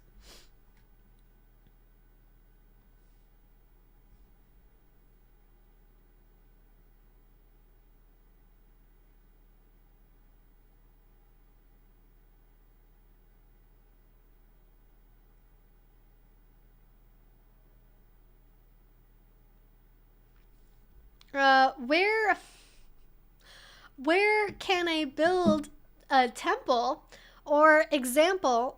Maybe a template. I was like, you want to do a what now? You want to? All right, Solomon. No. You want to build a template or example of a contract for ABDL, DDLG, BDSM relationship on my daddy dom? I feel if you just Google BDSM relationship contract, there's all kinds of fillable form examples on is it Scribd? SCRIBD, I think how it's spelled. Scribd, whatever. I know there's lots of examples out there online. I've actually I haven't done a contract format, though that is gonna be coming up on my Patreon very soon. I have some ideas, but I have done a negotiation template, and I've done a really, really long yes, no, maybe checklist template before. I think those have been very popular and helpful for people. But when you say you want to build one, I've literally just used Google Docs. So the formatting might be kind of limited depending on what you want from one.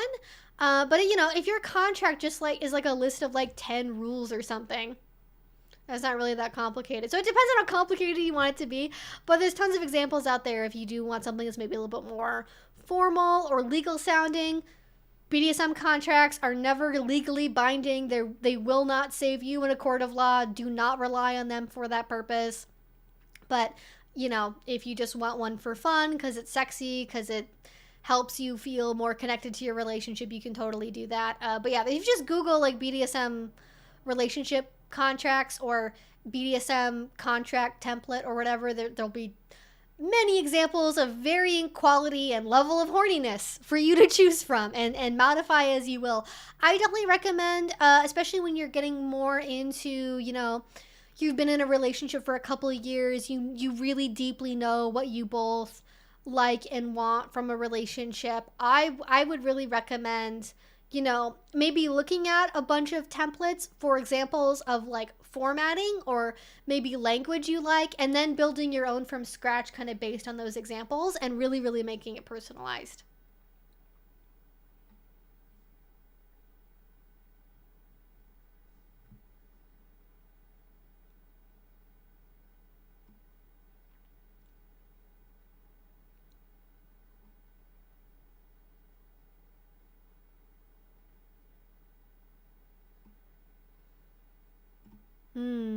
I cannot understand why any adult would subject themselves to confirmation as a grown human. I love having my Wednesday night to myself. A good point, a fair point. But you know what? People are they're looking for answers in any old place.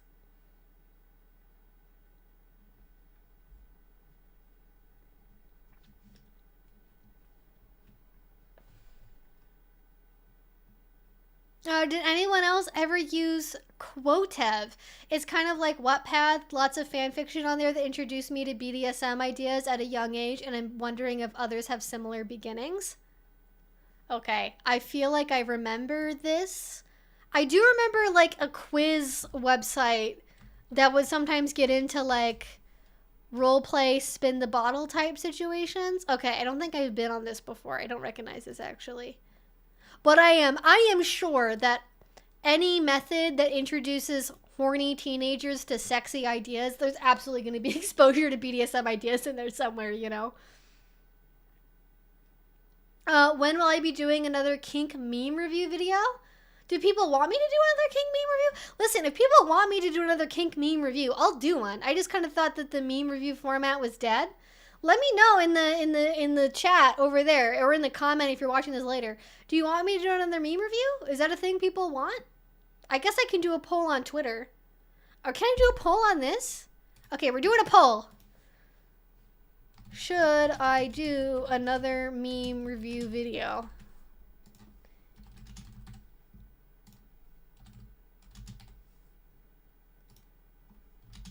I'll also add a, there we go. I've very rarely done a poll, but there you go. You have a poll now. Do you think it's okay to have a safe word? Okay, I think I answered this already with the safe words thing.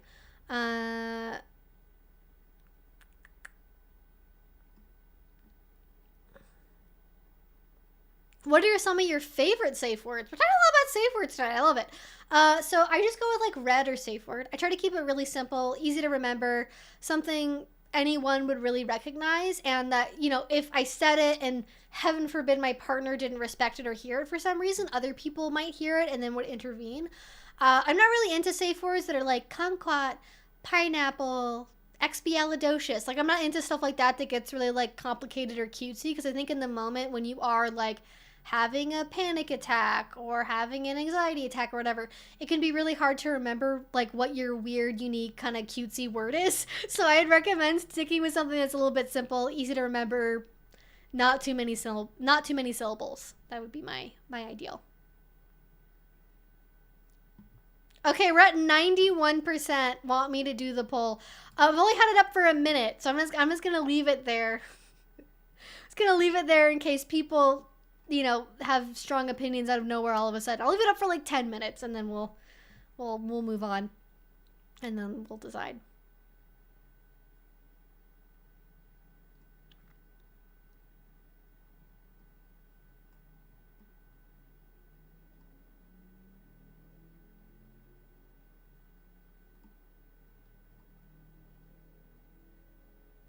Feathers cost $35 a pound, and steel costs 45 cents a pound. The more you know. If you're asexual, is it subbing to receive sexual attention and sadism to give sexual attention to someone who knows you're not attracted? Okay, wait. I don't know why this is like messing with my brain to think about this question. If you're asexual, is it okay? I'm gonna modify some words here to make it easier for my brain. If you're asexual, is it submitting to someone to receive sexual attention and sadism? Oh, sexual attention and sadism. Okay, wait. I need some commas in this. Because either it could be, if you're asexual, is it submitting to someone to receive sexual attention, comma, and attention and sadism to give sexual attention to someone who knows you're not attracted. So I think so the real answer to this, kind of no matter what way we're phrasing this, is it's always about mindset, right? I think for a lot of asexual people, like for example, Morgan Thorne, who's a dominant woman that is also on the ace spectrum, she's dominant, and there are a lot of ace women especially that are dominant, and they are able to like process giving their partners sexual satisfaction by doing it in a dominant way where it's about them having power and control, even though they're not experiencing attraction and desire for it. It's about the power aspect of it. And I think definitely it can be a submissive act for someone that is asexual to, submit to receiving, as you say, sexual attention from somebody, or receiving sadism from somebody even when you're not really into it and not really feeling attracted to them in that way. So the answer is yes, broadly. That could always definitely be the case. But then for other people, like submission and masochism doesn't really have anything to do with sex, and they wouldn't include sex as part of their submission or their sadism or their masochism or what have you. So it always varies, but it can, is basically the answer. Yes, Morgan Thorne is awesome. We love Morgan Thorne. Okay, 20-minute warning, everyone. Get in your questions now. Use your super chats. Use your whatever. Get your questions out there. I can't promise I will answer all of them, but I will try my best. I promise. I'll try my best. I don't know why I just did that little theme song, but please write a book, maybe about kink, boundaries, and descriptions of kinks and where to get educated. Oh, like sort of like a Violet Blues fetish sex, but more like a kink dictionary as opposed to like a fetish dictionary. Asexuality and kink, noted. Navigating dating and consent in the kink world. Oh, a dating guidebook for kink. Oh, that could be super fun. I love that idea. Switching. I'm not a switched though, but I love that idea. We do need a book about switches.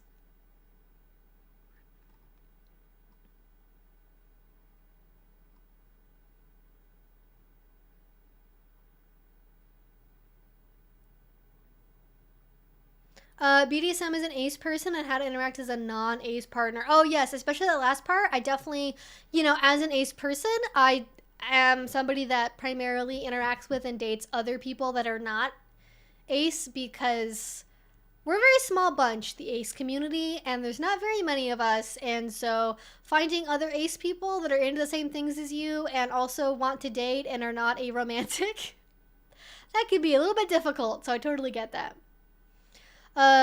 Gus Van Sant is worse. Elephant is one of my most hated movies. All right, Erica, duly noted. I don't know anything about who that guy is, but I maintain that of the people I've watched, Darren Aronofsky is the most self-centered, egotistical asshole I've ever had the displeasure of watching masturbate himself via film. So that's my opinion. A book on the difference between kink and kinky sex. Oh, good point. Even on an ace perspective, that's, I think, really important to delineate. You have a unique perspective on kink because you're ace. It would be a really illuminating to read book about kink from a non-sexual perspective. Good point. Good point. Of course, James Franco is all about the underage girls. Like, was there ever a different possibility there? Didn't he, like, make an acting school with, like, either the express purpose or the, for him, very nice side bonus of being able to pick up young, aspiring actresses? I hate it. I do this face, and I have a meme I share with my roommates where it's, like, the Cinnamon Toast Crunch face, and this is my Cinnamon Toast Crunch face. The face I do of complete shock, disgust, and hatred all being processed simultaneously.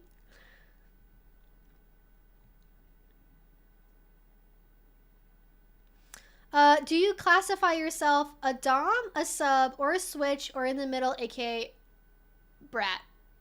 I love the fact that in the middle of being, I don't agree with the characterization that a dom and a sub in the middle of that is a brat. But we can debate technicalities at a later date with that one. So I am a submissive, and I'm also a sadist. I don't generally use the term switch for myself because I don't, like, go between them. Like, it's not like, I don't know how to describe it. I don't feel like I go from one to the other. I am a sadist, and I'm also a submissive at the same time. Like, they're parallel as opposed to perpendicular, where it's like I have to switch tracks when they intersect or something. So I don't really use the term switch for myself, but I'm sort of in maybe different quadrants of the spectrum than I think people expect. But I'm not a dominant, and I'm not a master. I'm not any of that. I'm not even really a top, to be honest. I don't really top that much. But I'm open to topping. I'd like to do it more often. I just don't want to control anyone's life. That's it.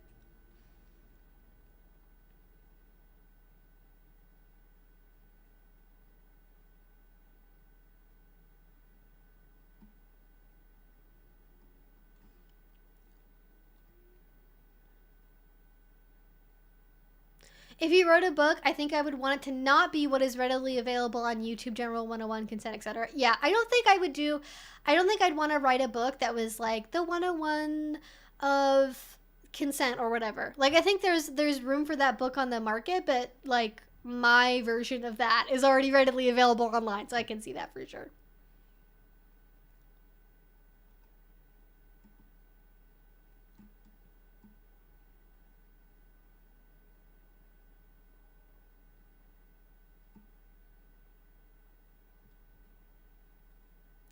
Make your own BDSM, 50 Shades of Grey. I say, having never read 50 Shades of Grey. I mean, as I kind of talked about earlier, I would definitely write a BDSM erotica, but it would be from my perspective, and I would try to make it like a much more realistic erotica than trying to, like, satisfy the masses with, like, a checkbox list of all of the tropes that people expect from erotica, you know? All right, so the results are in on doing a meme review. Okay, 1% said no, 10% said, oh, they don't know what a meme review is, and then 89% were like, yes. Okay, so I will do a meme review. I don't think I'm going to film it maybe this week, but I will definitely put a post up for, like, meme submissions and doing a reaction to them.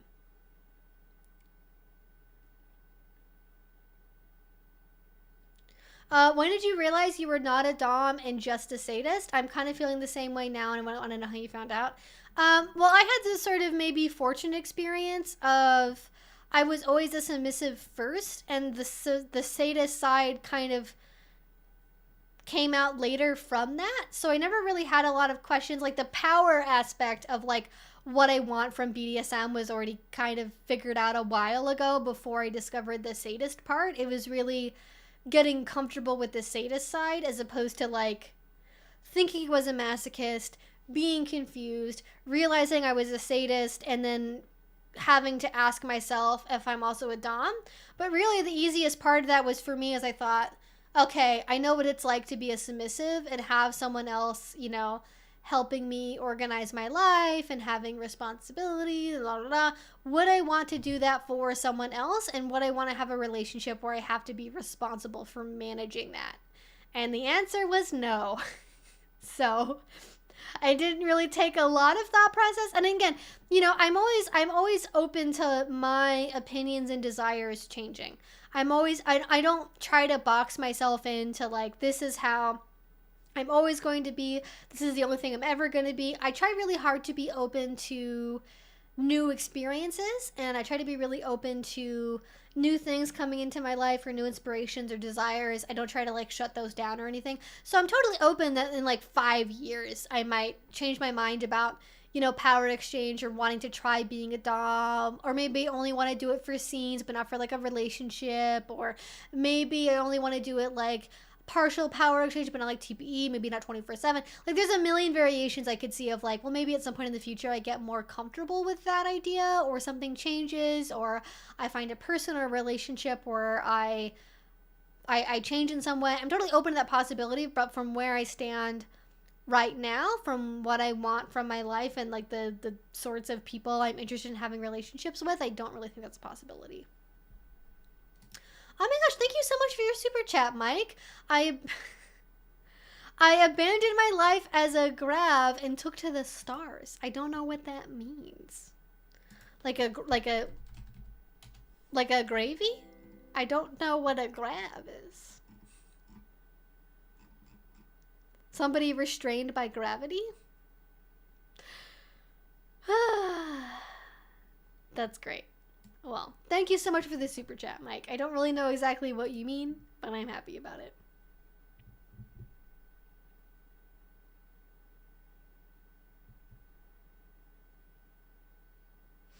I just realized I'm not a dom and just a sadist. I get what you mean about the labels. I don't want to control someone. I just want to cause discomfort. Exactly. I'm like, listen, aftercare, talking about it afterwards, building an established relationship of like masochism and sadism, totally down for that. I just don't want to like, I don't want to be in charge of your penis. I don't want to be in charge of your masturbation schedule.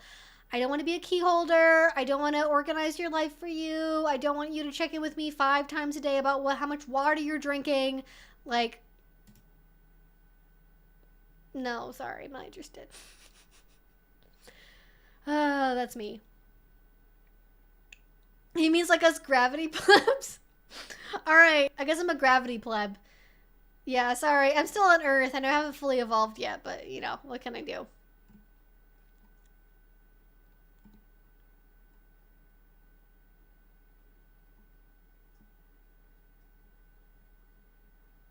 Oh my gosh, 10-minute warning. 10-minute warning. Okay, everyone. Buckle your seats. 10-minute lightning rounds or something. Oh wait, I didn't know. Okay, what was in my left hand? Okay, I think I had him. Did I have him like? No, I had him like this. I had him this way. So this is Jute. Darker. You can see it's a little bit thinner, right? Okay, Jute. Here, can you guys hear this? Does this sound? Does that sound different? Is it? I feel like this one sounds drier. You know what I mean? So linen, hemp, jute. There you go. That's my final answer.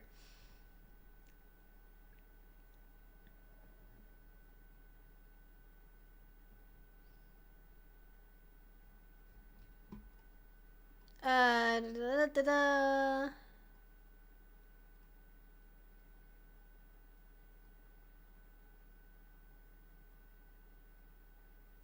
Don't do hot sauces if you intend to have them anywhere close to private parts.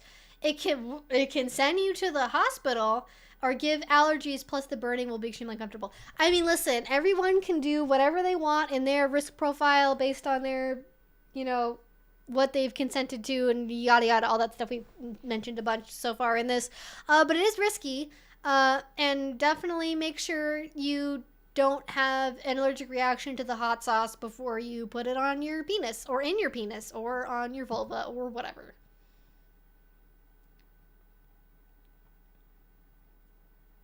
ASMR section of the live stream unlocked. Okay, I'm glad that was appreciated. Yes, the one sounds softer, one sounds scratchier. And that's some people like that. Some people prefer having something that's a little bit, again, this will like break in and wear in over time. It's not going to be like that for forever. The more you use it, it's going to get softer, but it is a process. So just be warned. I wouldn't, do I say that hemp's better for beginners? I think it's best to start tying with whatever you like. I wouldn't necessarily recommend, okay, please focus on my face, camera. Thank you. What? Am I not close enough to the camera? Okay, whatever. I wouldn't say that one's better for the other for beginners. It's whatever you like.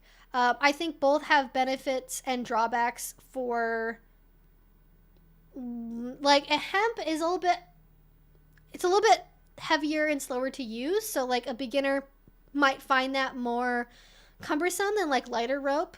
But it is also softer and, jute, especially if it's, what's called like a loose lay jute or kind of like a thinner jute. It can be very unforgiving and can unravel when used improperly and kind of wear down more when used improperly, and so that might not be best for a beginner. But there's so many different types of jute as well that it's not necessarily universally that way.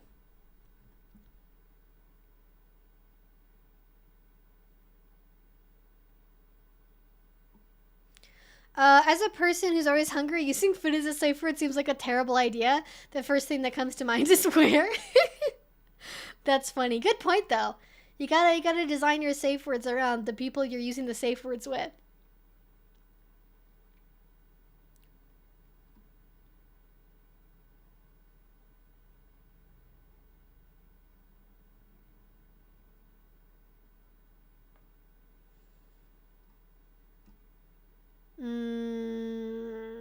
Oh, good question, Wild Unknown.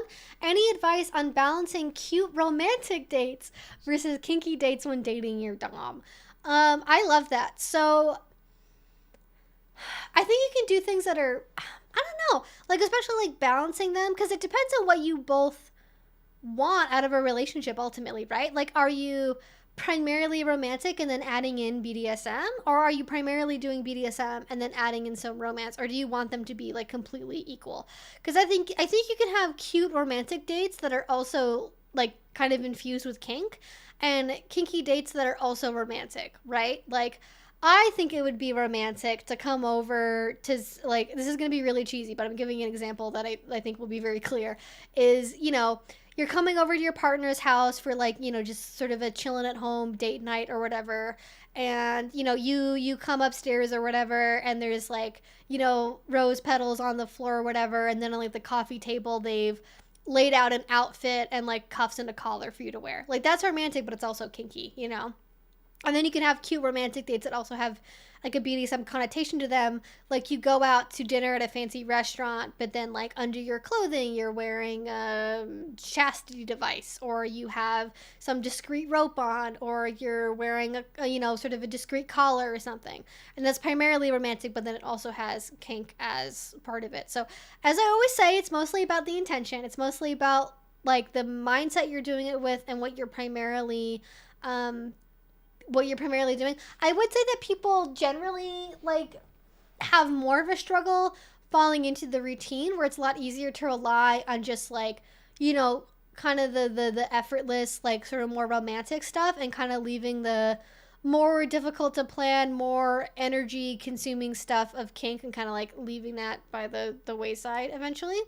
But I would say that it's about the intention and figuring out where the balance is for you, and just like being very proactive about like planning dates, not kind of, just always getting comfortable and kind of falling into a routine and getting kind of, maybe lazy with it. Like, find new and exciting things to do together. Find, things you can do together that might kind of be kinky for you to do as a couple, or things that are like related to your kink. Like, if you're really into like whiskey and cigar service or like leather stuff, maybe going on like a tour and like going whiskey tasting has a little bit more of like a kink thing to it. dinner where CG orders for little is a great idea for mixing kink and romance. Oh yes, that's a really good one as well. And even just for caregivers and littles, but also like BDSM relationships in general. Because this is a great example of how you can do this from both directions. You can have a relationship or a dynamic where it's a service for the submissive who, you know, knows their dominant partner a lot to like relieve the burden from the dominant of having to pick their meal. And the submissive actually is the one that not only pays for the food, but also orders for their dominant, their partner, instead of having to scroll through a menu and him and ha, go over all the choices. That is relieved for them. And their partner picks for them so they can just enjoy the evening and enjoy the experience. And then you can do it from the opposite direction, whereas a power thing, the dominant has the authority to choose the meal for the submissive, and because they have control over the finances, they pick the restaurant and they pay for the meal. So you can do the same thing, different sides of the slash, different intention, different mindset, same outcome from the outside, right? Same person paying for the meal, same person picking out the meal for both people involved. One's dominant, one's submissive. So, yeah, it's all about getting that balance right for sure. But obviously, I think if you're in a caregiver little dynamic, like the caregiver ordering for you is gonna, you know, feel more in line with that relationship than the little ordering for both people. But like if you're in more of a service-based relationship or a high protocol relationship, it's more of sort of a like a major domo kind of a role, more of a service-oriented role, to be like, you know, I know that, you know, asparagus is in season right now. I know my partner loves asparagus. I love white wine. I'm going to order this dish. It's like asparagus and salmon, and order like the dry white to go with it or whatever. And so it's a service, and it's demonstrating the depth of care and understanding you have of your dominant partner to do that. But you can do it from both directions. All right, I have time for one more question. And then I think we're going to wrap up. So, what rope is commonly used in photography? This one I'll give you for free. This is a short answer. Jute. I would say jute is definitely the most common rope you'll see. You can kind of even tell on camera sort of why, right? So, you can see that this, you can put it next to my skin, right? Which one looks more photogenic? Generally, hemp tends to be, it's not as shiny, it's not very reflective. It tends to be very matte and kind of dull looking, I would say. Whereas jute, especially as it sort of ages and it gets more of a word I also have read a lot but never said out loud, has more of a patina to it. It tends to wear, and it tends to have a little bit more of a reflection on it, has a little bit more of a sort of a dynamic quality to it that I think tends to look more flattering in photos on people. But you'll see both, but jute is more often the choice.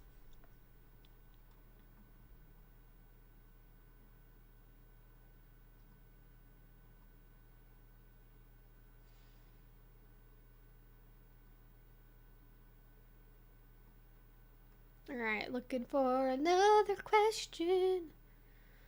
All right, one more question.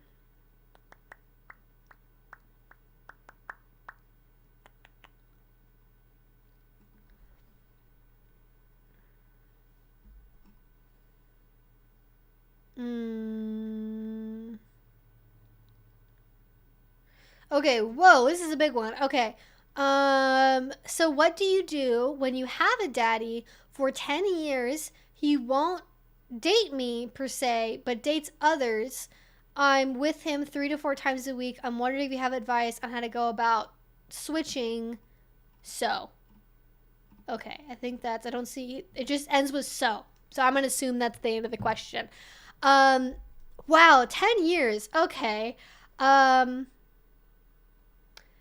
If you have the ability to have a conversation outside of your relationship dynamic as a submissive and a dominant, or as like a daddy or a little, like whatever terms you use, I recommend doing that. And like, I don't know what you mean by like he won't date you but he dates other people. To me, that implies that you've asked if you can go on dates, and then he's like, no, I don't think about you that way, but maybe I have that wrong. So I would probably say that you need to have a frank conversation with them about, you know, I really love the last 10 years that we've had together. I've grown so much in this relationship. I'm so happy that you've been my daddy. But over the last couple of years, months, whatever, I've really been thinking about the fact that I would like to change into having a dating relationship with you to feel satisfied in our relationship. And it's important to me, you know, in our daddy, little daddy, whatever dynamic, that there's a romantic component to it as well. And I feel like that need isn't being met in this relationship. Something to that effect, right? Just put it out there very plainly in a way that cannot be misconstrued, that you would like to go on dates, that going on dates is important to you. I'm assuming, and I sort of inserted this, because you want to have a romantic aspect to your relationship and that's not currently being met. And it's, you know, you don't have to really get into this, but I'm sure it's also hurtful for you to see, you know, other people going on dates and getting a thing that you want that you can't have. And then if you know, aren't getting that need met and you already have an open relationship, and I should hope that it's open on both sides, that you might want to consider looking outside of that current relationship with your daddy for getting your romantic needs met with someone else, if that's possible. And I'm not gonna give you the Reddit advice of like, you need to break up with them immediately, you're not really compatible if you wanted to. Like, you gotta have a frank conversation about it first. I think there's a way to sort of, you know, preserve having this relationship and preserve, you know, having that data dynamic while also getting your romantic needs met elsewhere.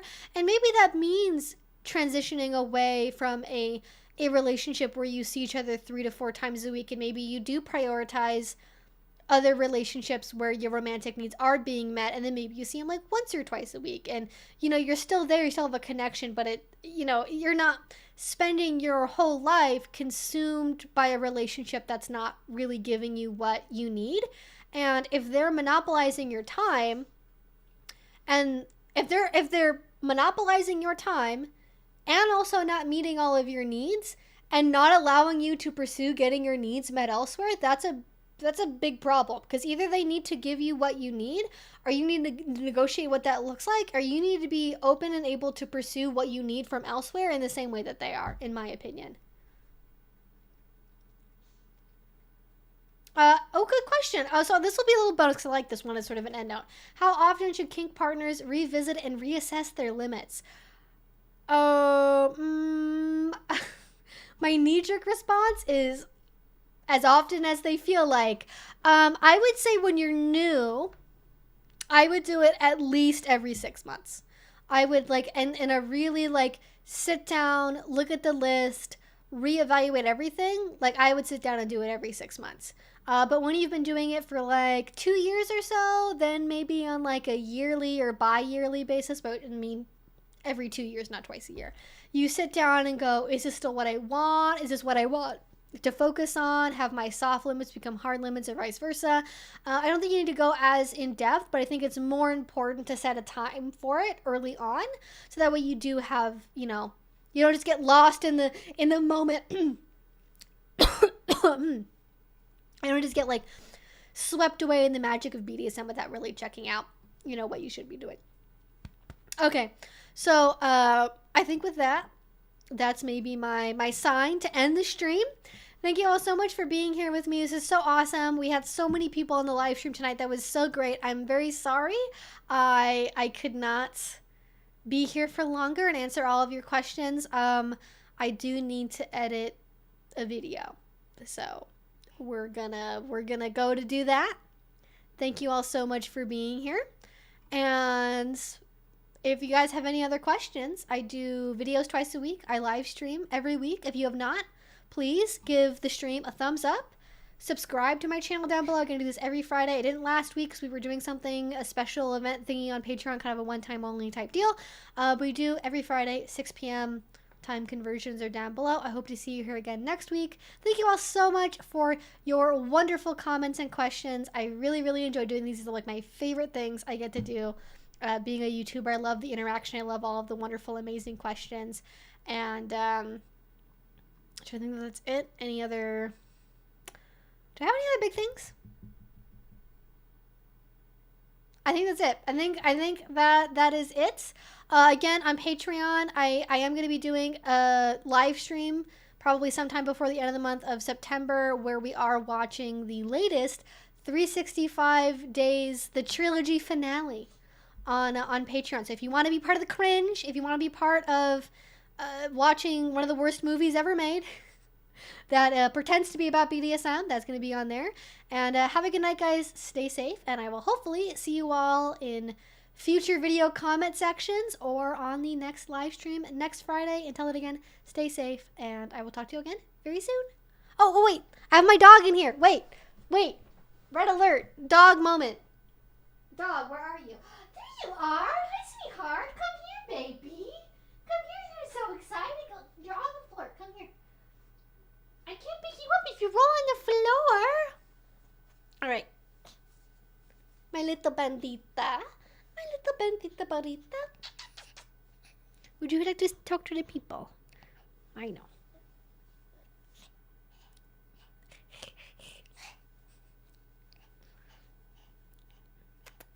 I had to have a bandit moment for the people. I specifically made sure she was in my room tonight because I was like, I want to make sure she can say hello to the people. I know, it's a little hot in here. It's a little hot. We're going to go outside after this, though. We're going to cool off. All the lights in my computer and everything just get super hot in this room, so I try not to overwhelm my poor little fluffy dog, as you can tell. I say this, but she sleeps in the dirt in 90-degree weather, so, like, does she really care about the heat? It remains to be seen. But yes, she is my big poof ball. Are you my big poof ball? Yes, your baba. She looks, I promise I know she looks very fluffy. I promise she is exactly an appropriate weight for her size of dog. I take good care of her. She is dearly loved. She does not get people food. All right, now because I have given you a bandit moment, you must like the stream. Please like the stream. Please like the stream.